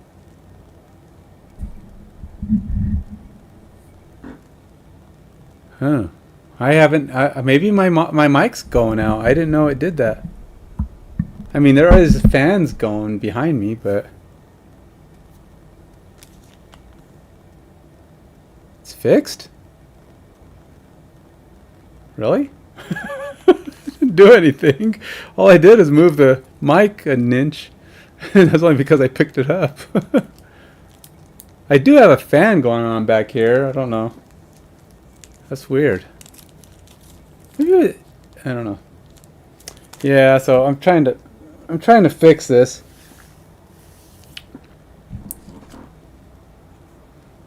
So I am allowed from the craftsman. Never mind. I am allowed to have cards all the way up to 15 with the craftsman. Okay, so that's okay.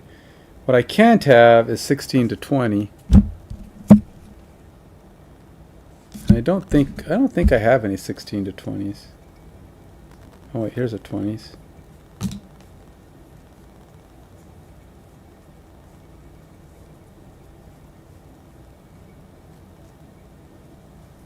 $16 to $20.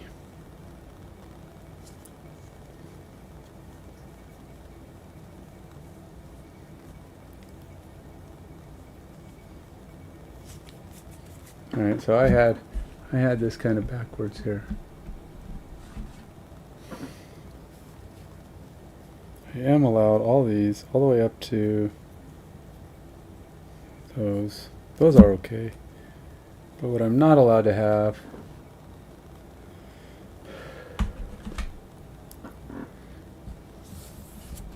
are these.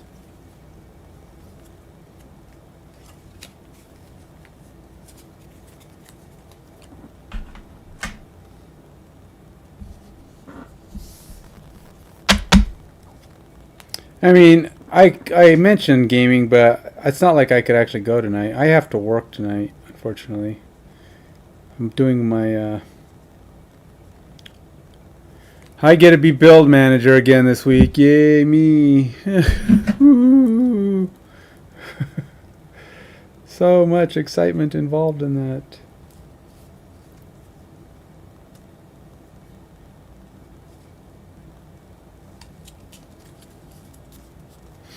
Alright, so let's put these back.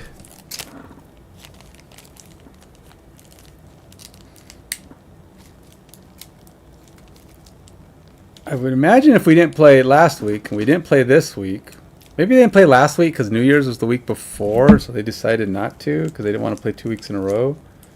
So then this would be the skip week, so next week would be this bag. I can't open it.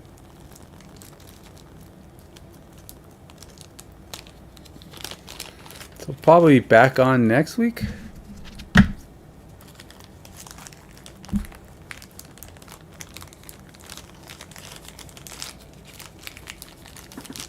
You thinking it's what do you think of this cold, man? It's been pretty freaky cold lately, huh?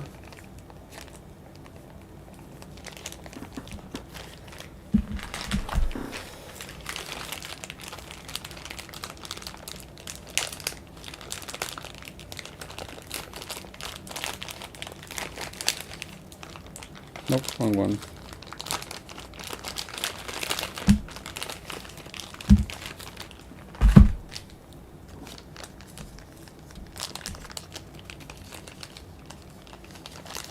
Annoying at best.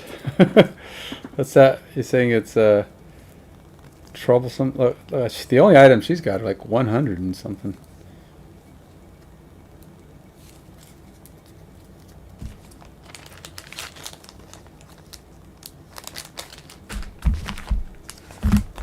Well, this outpost phase turned into a much longer, drawn-out thing than I expected. I should have been done, but because of this break here, I'm doing everything to try to fix it. It's turned my outpost phase from a 20-minute effort into a 90-minute effort.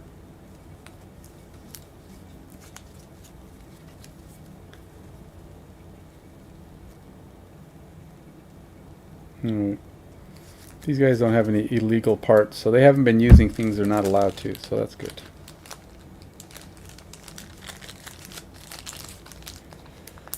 Alright, so they're fixed-ish. As fixed-ish as they can be.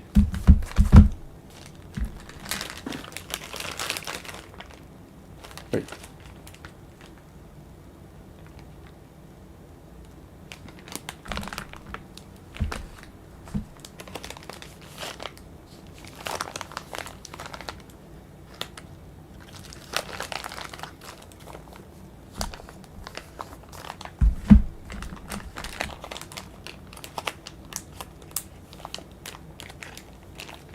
You did? You insulated the garage? I guess that's a good idea. Yeah, my garage is just cold. It's not unbearable, but it's cold. It's not as cold as like outside, but there's no like intentional. I think there might be insulation in the ceiling because it's keeping it, because our room is above the garage, but I don't think there's any insulation in the walls. But it's covered on two sides and it's got insulation above it. So just the garage door and one wall, I don't think have any insulation. So I don't know how cold, Okay, things are built. Things are fixed. I've redone. I've lost a bajillion points in prosperity. Okay. Now what? All right, so the only thing left to do, I've built what I could.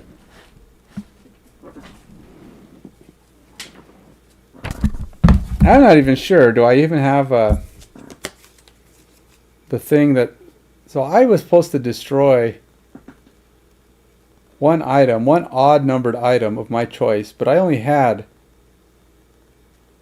one odd numbered item, which is the alchemist. So I have to say the alchemist was the one that's wrecked, just for the sake of doing that last battle correctly. So in order to fix it, what's good thing is I didn't actually build anything from the alchemist. I built from the craftsman, so we're okay. So I'm going to go ahead and use the alchemist, fix the alchemist. Cost one wood, no pellets, and one iron. That's a pretty easy fix. So that's fixed. All right. Finally fixed up. All right, so we got downtime, building, tire characters. I was saying the only way if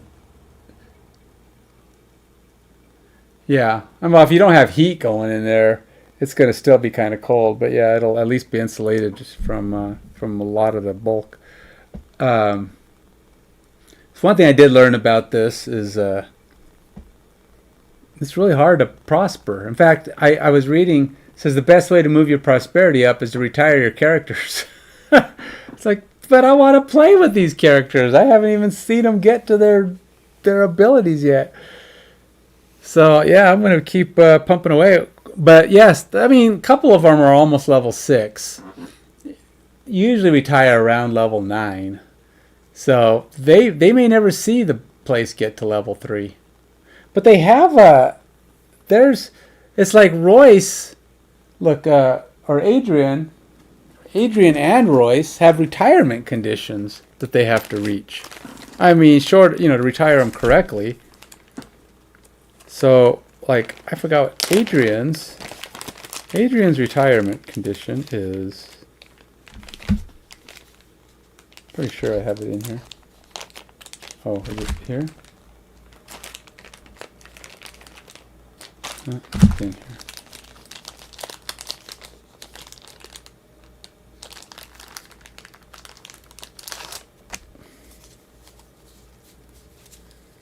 I thought she had a card or something that told her what her retirement condition was.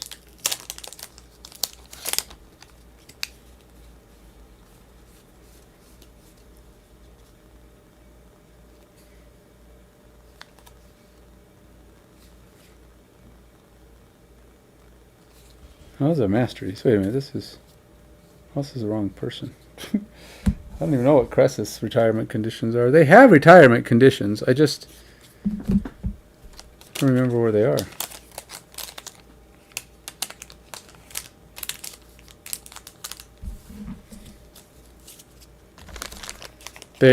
Adrian's is something to do with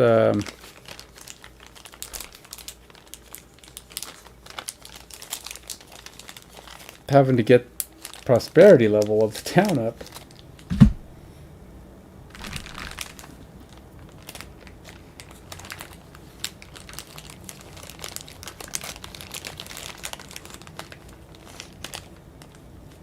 And to be honest, I have no idea where that went.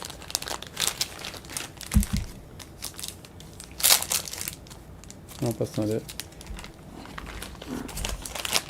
And then Royce's is something to do with gold.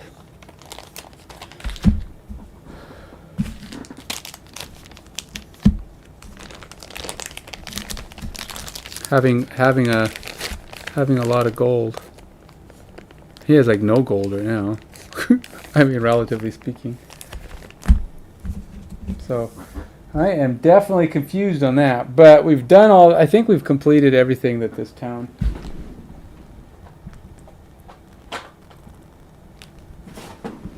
This town output phase has to offer. But I'm kind of like relearning how this retirement works now because I don't remember where. I don't remember where the heck that went.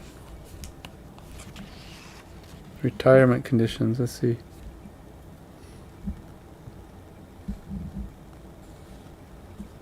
$55, $57, $64.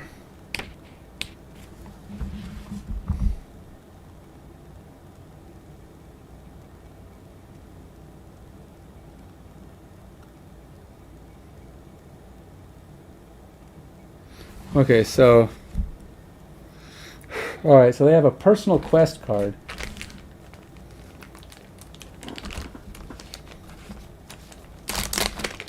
I'd imagine it must just be in here, and I just haven't seen it.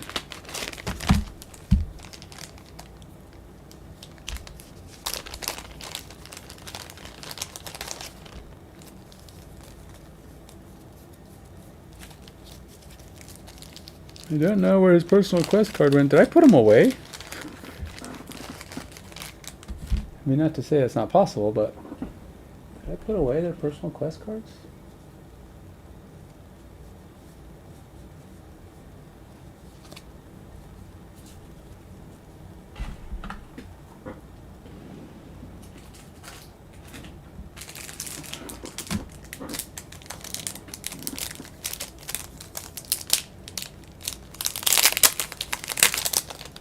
Luckily I remembered them, but team building, searching, explore the reaches, merchant class.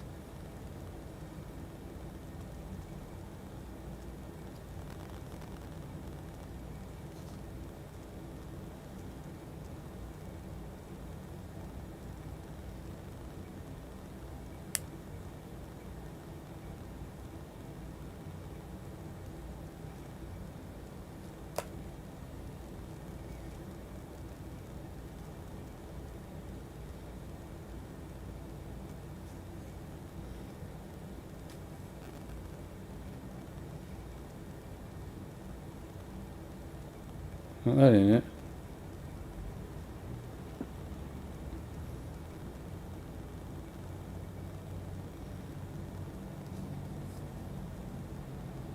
I don't, wait.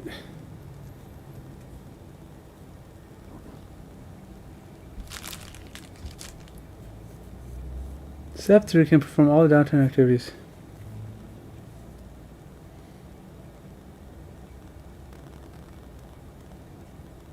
How many of these cards are there? How many? I'm trying to fix my situation here. I don't remember, like.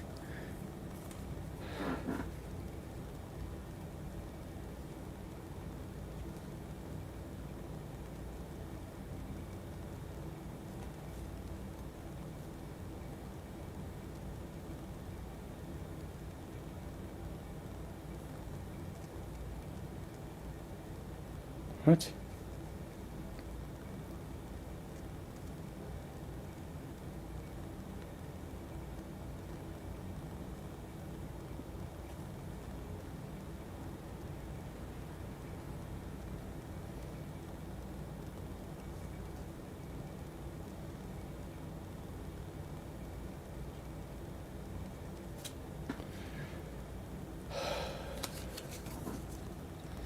If a character has fulfilled the requirements of their personal quest, they must retire during the downtime steps, though they can perform all other downtime activities they would like to before doing so.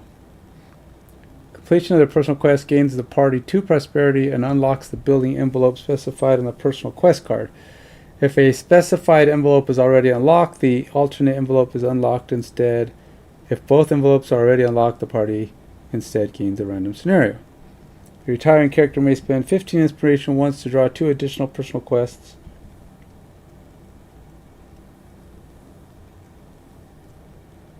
and choose one to complete immediately without fulfilling its requirements. And shuffle the other back into the deck. This gains the party 2 more prosperity and unlocks another building envelope. Inspiration. Where's inspiration tracked? Oh, okay. All right. The effects of completing 2 personal quests upon retirement are resolved simultaneously, so that they do not influence each other. A personal quest card has a title, description, requirements, and rewards.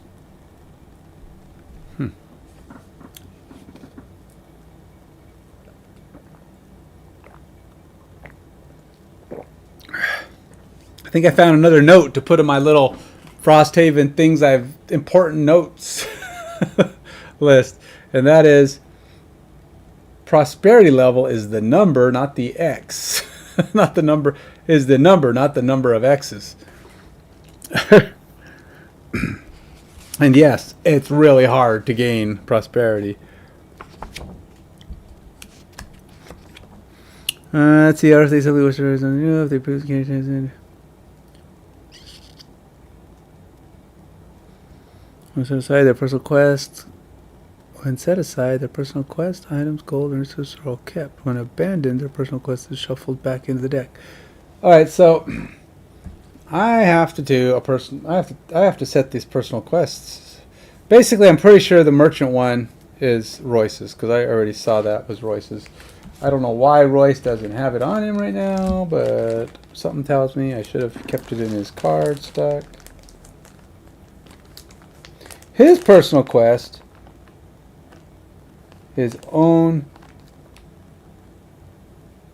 3 items, 3 helmet items, 3 armor items, 3 boot items, 3 fist or double fist items, and 4 regular items.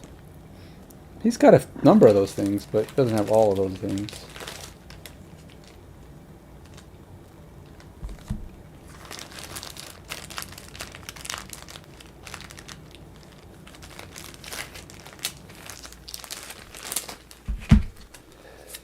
Oh, boy, I apologize to anybody who's watching this going, what is he doing, man? Oh, no, greed is good. That's the card he has. Right here, have 80 times 20. 80 plus 20 something. Wow.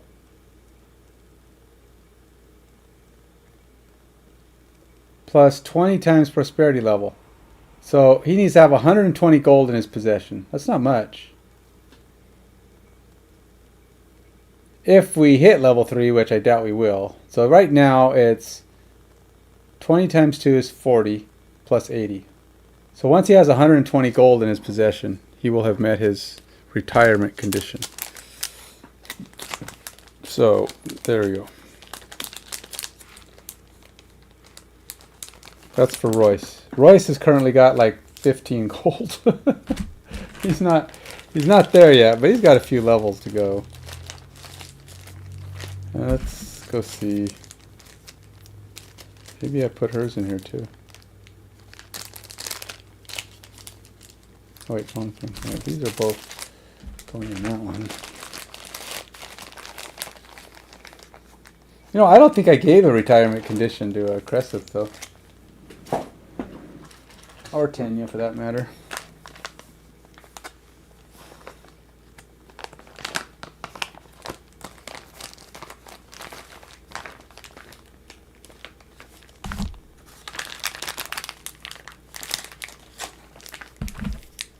Build, not destroy. Okay, experience the construction of 12 different buildings or building upgrades. Wow, she's going to be around a long time. So hard to get buildings. She's built, so far they've built 3 with 1 upgrade, so it's 4. So she's got 8 more buildings to go. And seeing as I can't even build another building until she's past level 3, and then I can go 4. I could probably go to, and that's going to take like at least 7 adventures because you're only allowed to build 1 at every outpost phase. So. Okay, man. Take it easy. Oh, wait. Who's...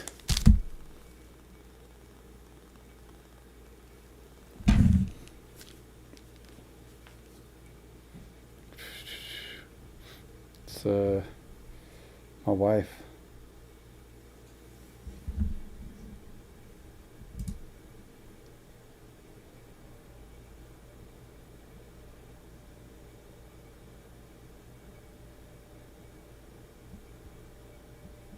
Before I fix stuff.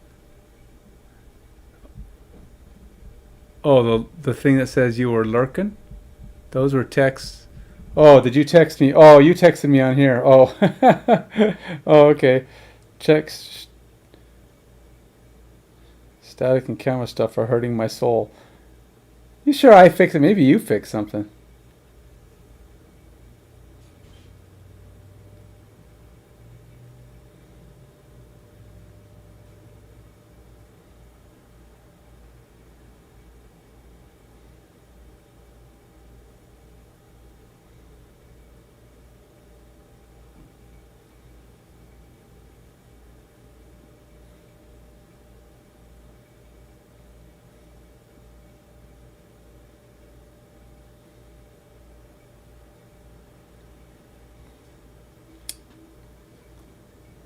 Okay. I was replying to my wife. She was asking me if there was anything we needed.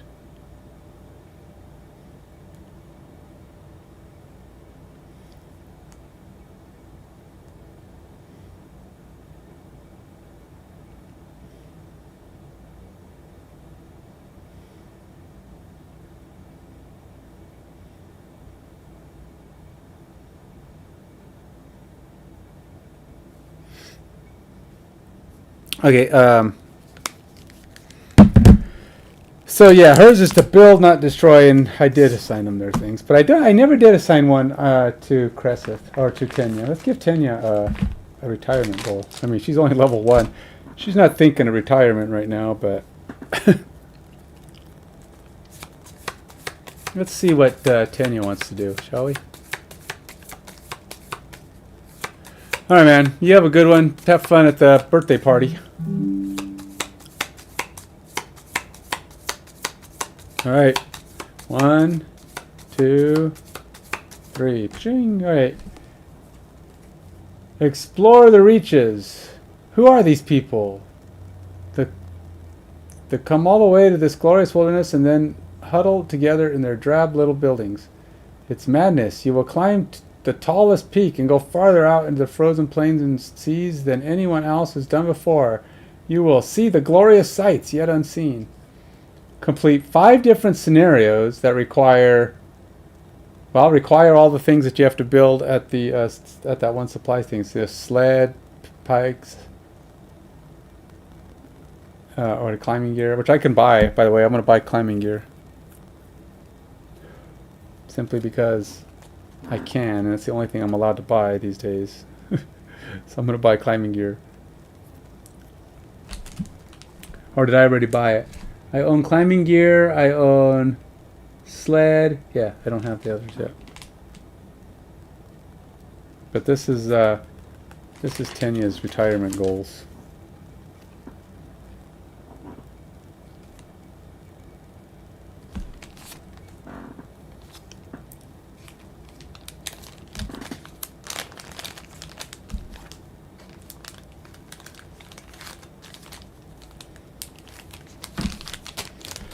Alrighty, I think we have finally effectively fixed everything.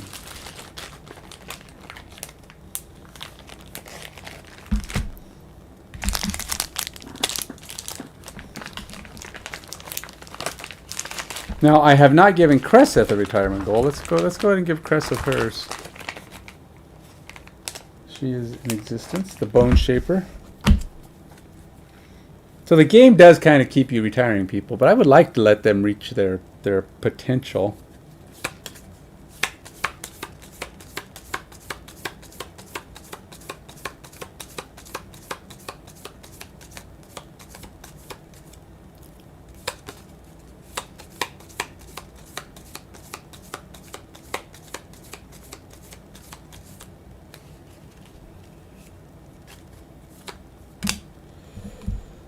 Searching for the oak. That will be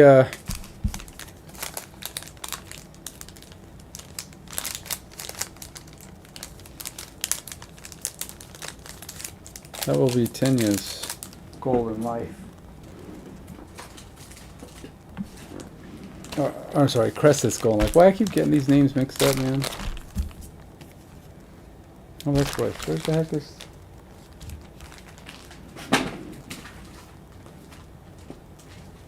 There we go.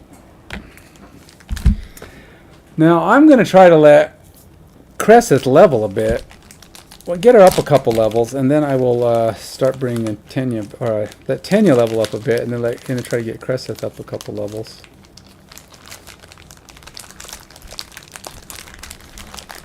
Maybe have Royce and Adrian take a couple of breaks. Again, at some point.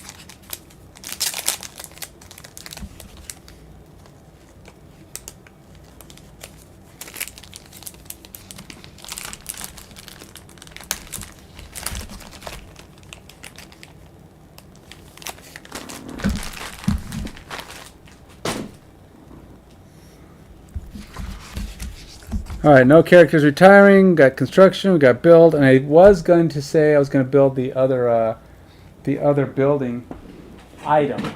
Not a building, but since it's the only thing I'm allowed to build is the climbing gear, because I don't think I have climbing gear yet. No, I have climbing gear, I have sled, I don't have a boat. So let's build the boat since I have more than enough stuff and I am allowed. It's the only thing that I'm allowed to build right now. So 4 wood.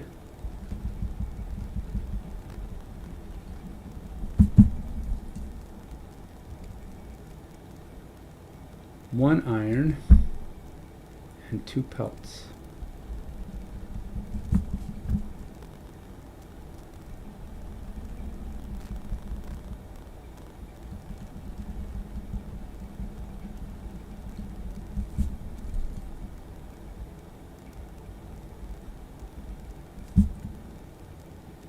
Okay, so now we have climbing gear. Or I'm sorry, boat.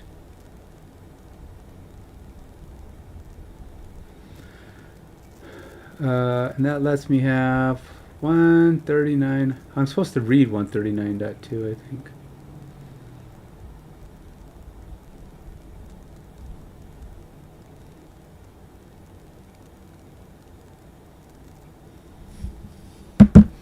Let's go read 139.2. Alrighty, 139.2.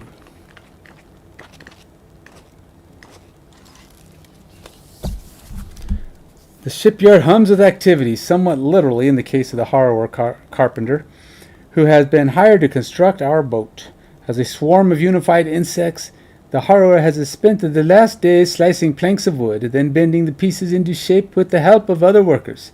It's a respectable, single-mast ship with enough room for a small crew to make a brief voyage north. Until now, a part of us had hoped the carpenter wouldn't pull it off, and that we'd be saved from venturing into the frigid waters. But seeing the ship here all properly rigged up and sealed with fresh pitch, our mood brightens. Now, all we need is a crew. Captain Philip Doghogger at your service. I turn my back toward the gate. The human walking towards us is the height of a child, but the weathering look on his face makes his age clear. Satha mentioned you needed an old salt, the man continued cheerily. He seems confident that he already's been hired. Delighted to have a ship to captain once again. Been looking for a new steed since my own ship meeting the unfortunate end a few months back. I'm sure this one won't be torn apart by a giant starfish. Eh? His laugh, but there is sadness here. Now, what do you call this beauty? The sailor brightens again, offering a bottle of blackish alcohol. Go ahead, pick a name. Bad luck to set forth on an unnamed vessel. We smash the bottle on the hull and watch as the carpenter and their assistants launch the ship into the chilly waters.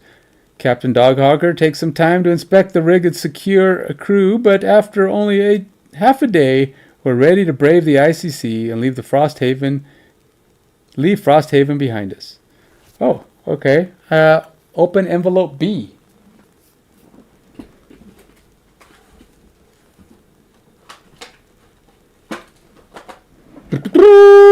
Envelope B it is.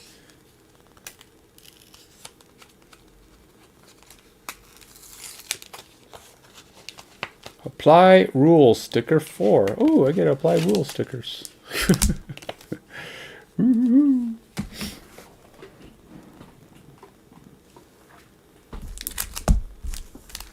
B boat. Active boat events. Oh, we got boat events. Great. Where do boat events go?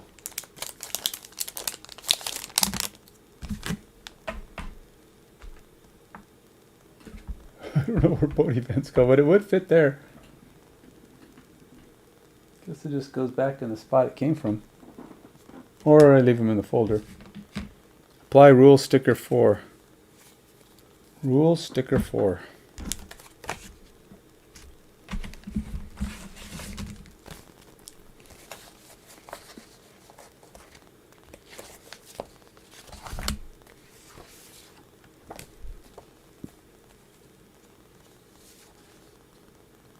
Boat events. Guess that's rule sticker 4. It just says rule sticker 4, but it doesn't actually have a number on it. It just says boat events. Hey, we gained a prosperity for that though. Woohoo! Back up on prosperity. Place boat campaign sticker on the town map at location A.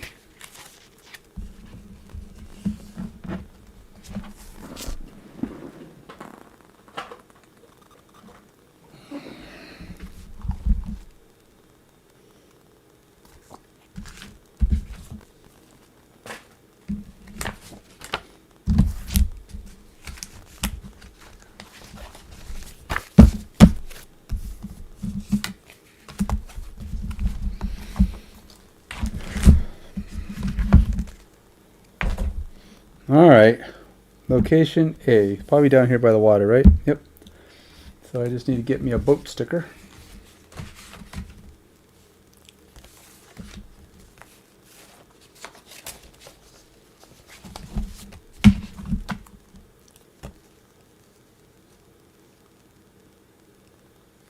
Oh, it does have a number on it. Never mind. Just reading this wrong.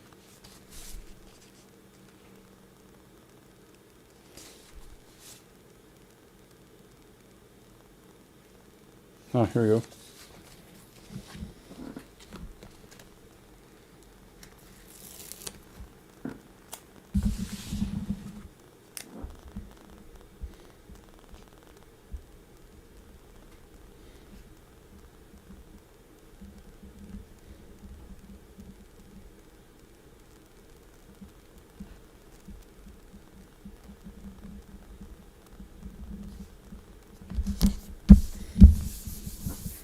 We now have a boat. We have a boat. Although we have a bunch of other stickers we shouldn't have, we do have a boat. Okay.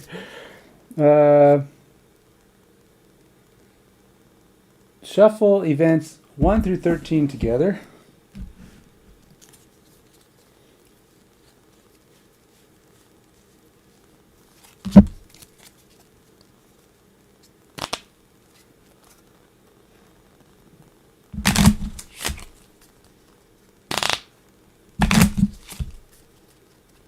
So I'm guessing, instead of like the events that you normally do when you're traveling out that go to other scenarios, this is the scenario you will use when you're going out on boat events. So instead of just having a scenario event, you'll have a boat event.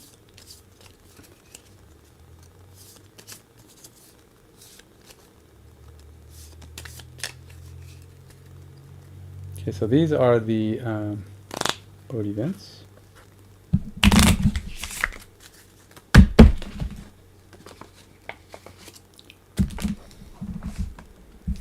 And they are to be stored in here. So just stick them back in the envelope. Active boat events.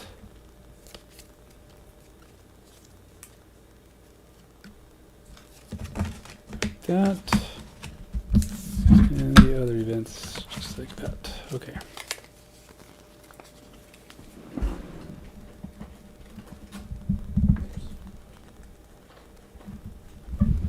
And then we take this guy, page 12 of the book.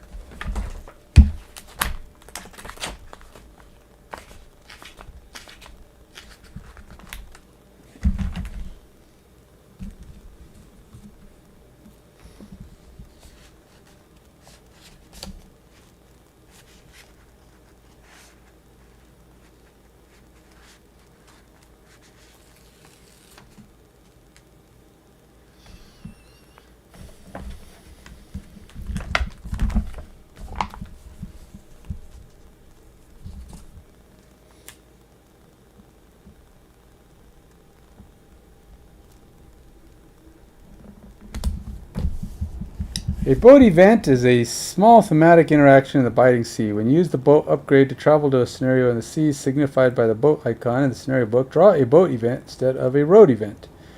These are resolved in the same manner as road events. There is only one boat event deck. Boat events are not split into summer and winter. Got it. Alrighty. What else is there? You may now play scenarios with a boat icon. Name your boat, then write it on the sticker. And the front of... what do we want to name the boat? Let's name it Rairia. Rairia loves us.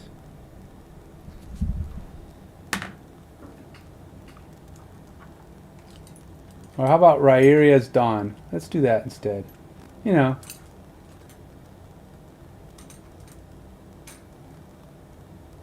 I was looking for a pen, but pencil might work. Let's see if it'll write on here. Nope. I need something with a little bit more inkity. Inkity do.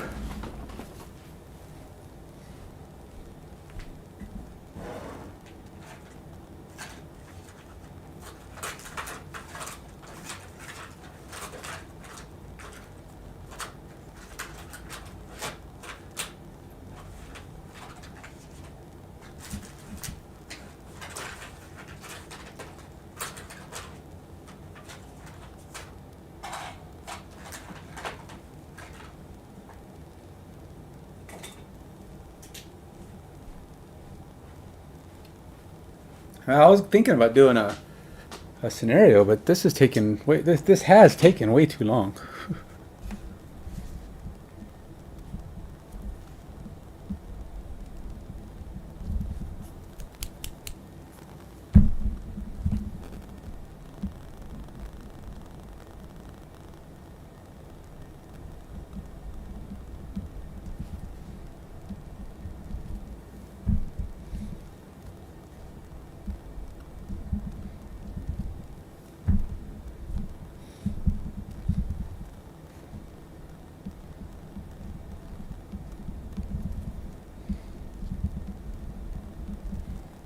Jeez.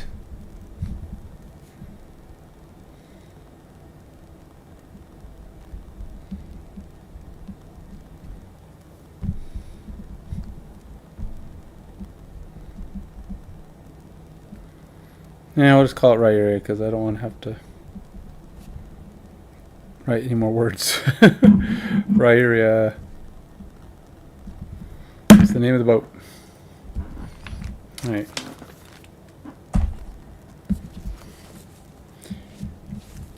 I named it Rairia. It's named after the Chronicles of Rairia, where Hadrian and Royce are from.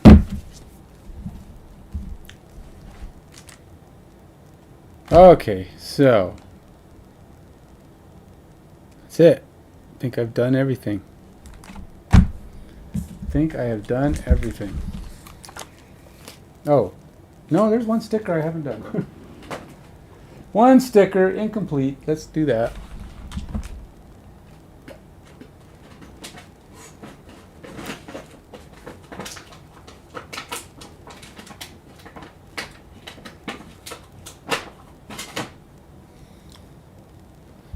I have not put the top of the spire on the map.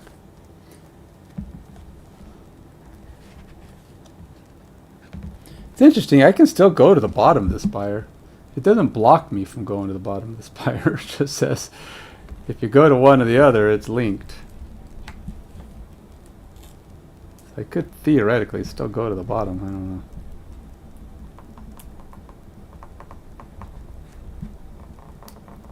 Because usually if you go to one, you lock out the other. Or it'll tell you to lock out the other. Jeez, this guy is...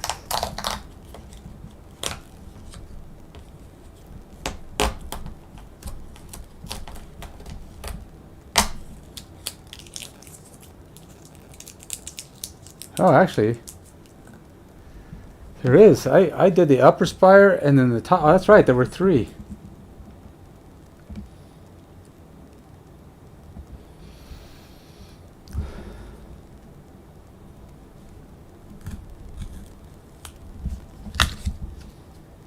I didn't even put this one on. I gotta find 34.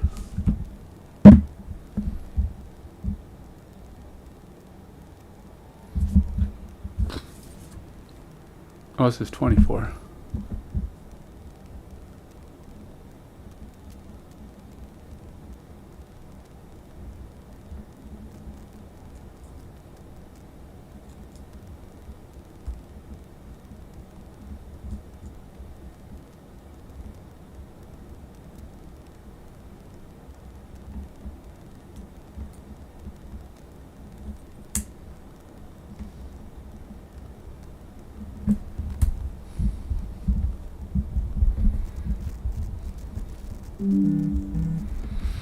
Alright, and then I finished the top of the spire, which is actually the next one.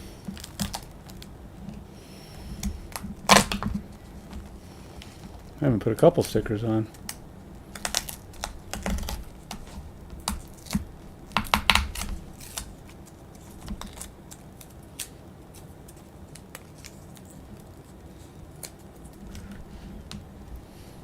I think I'm gonna have to do some editing on this on this stream. This is definitely one that needs some editing because I have a lot of distracted junk going on.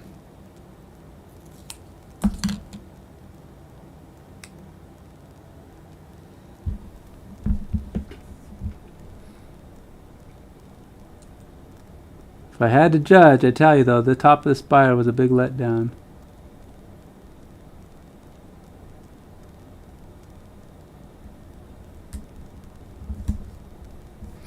Because ultimately, it's like, you get up there, you fight this big bad dude at the top, and he doesn't, you don't get squat. you get a coral shard. Ooh. Yay. So I don't know if I'm not allowed to do 23 now. If I'm going to go look at 15 and see if this is one I'm supposed to lock out like this one. If you go the wrong way, do you lock it out, or can I still go back and go through there? And I could, or if I want to, maybe I want to go clear out the spire, but maybe I don't. I don't know.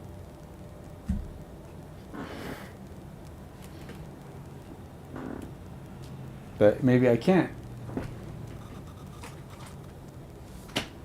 Let's go to number 15.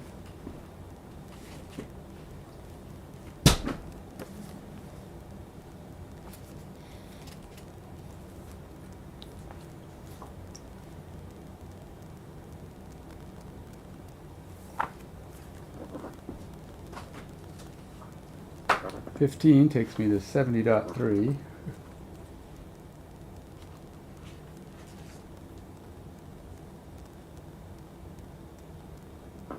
Yeah, I guess not. I can just keep going. 24 is what I did. I didn't say I have to pick one and then not pick the other.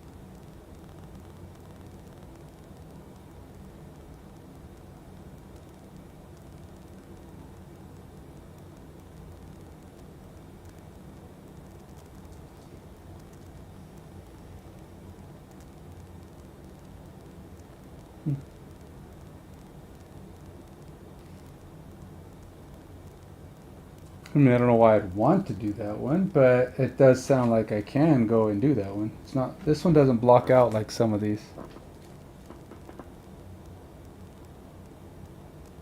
Just because I want to go clear out the basement if I want to.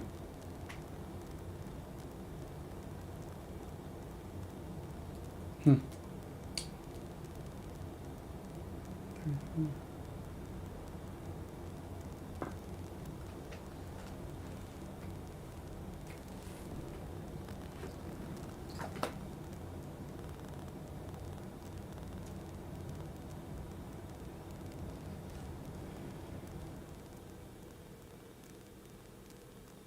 Yep. All right, so yeah, it's not blocked. I can go there, but I don't know if I will. But I'm able to go there. It's not blocked off.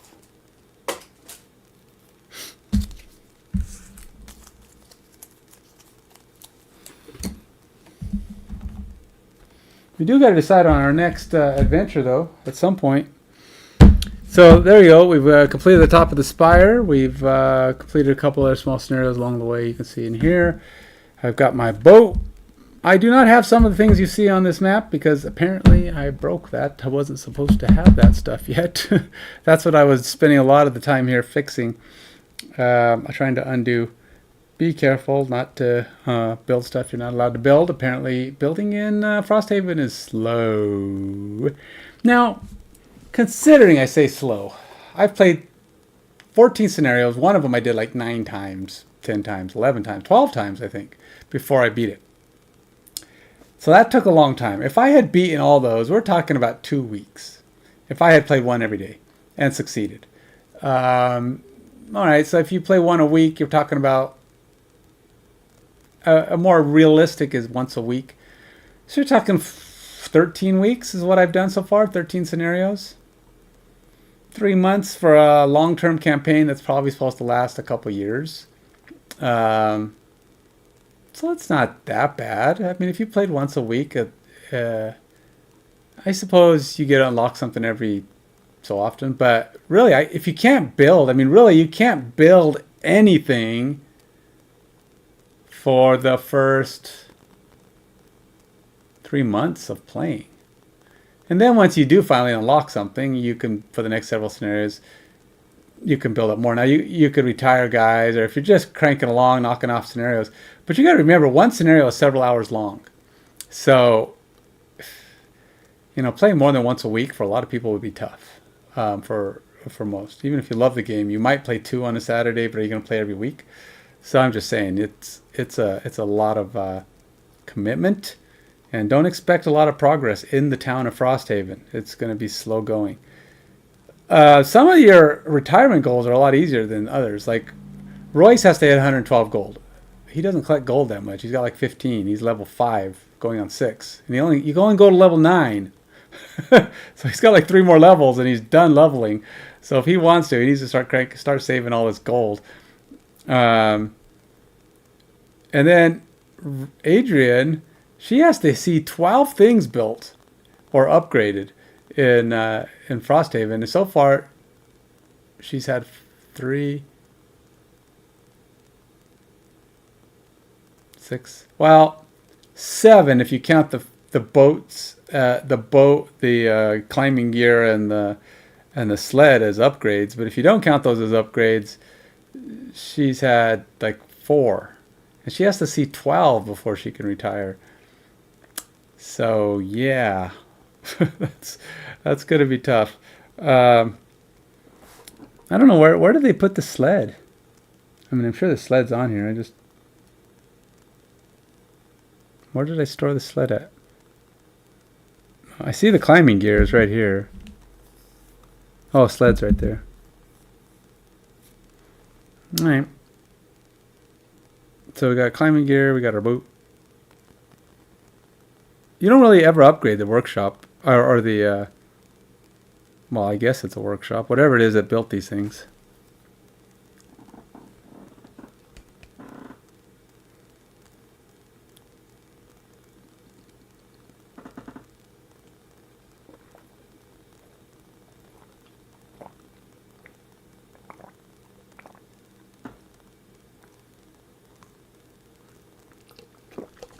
Outpost phase.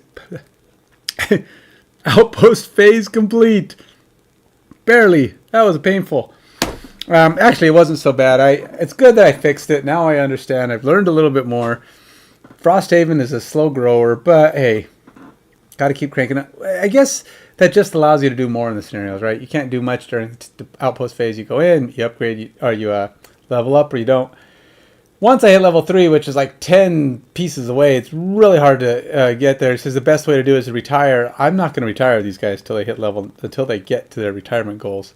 So that means they're not going to happen. Or at least I'm not going to. I want Adrian and Royce to hit their retirement goals. So I'm going to start working really hard to see if I can get Royce his.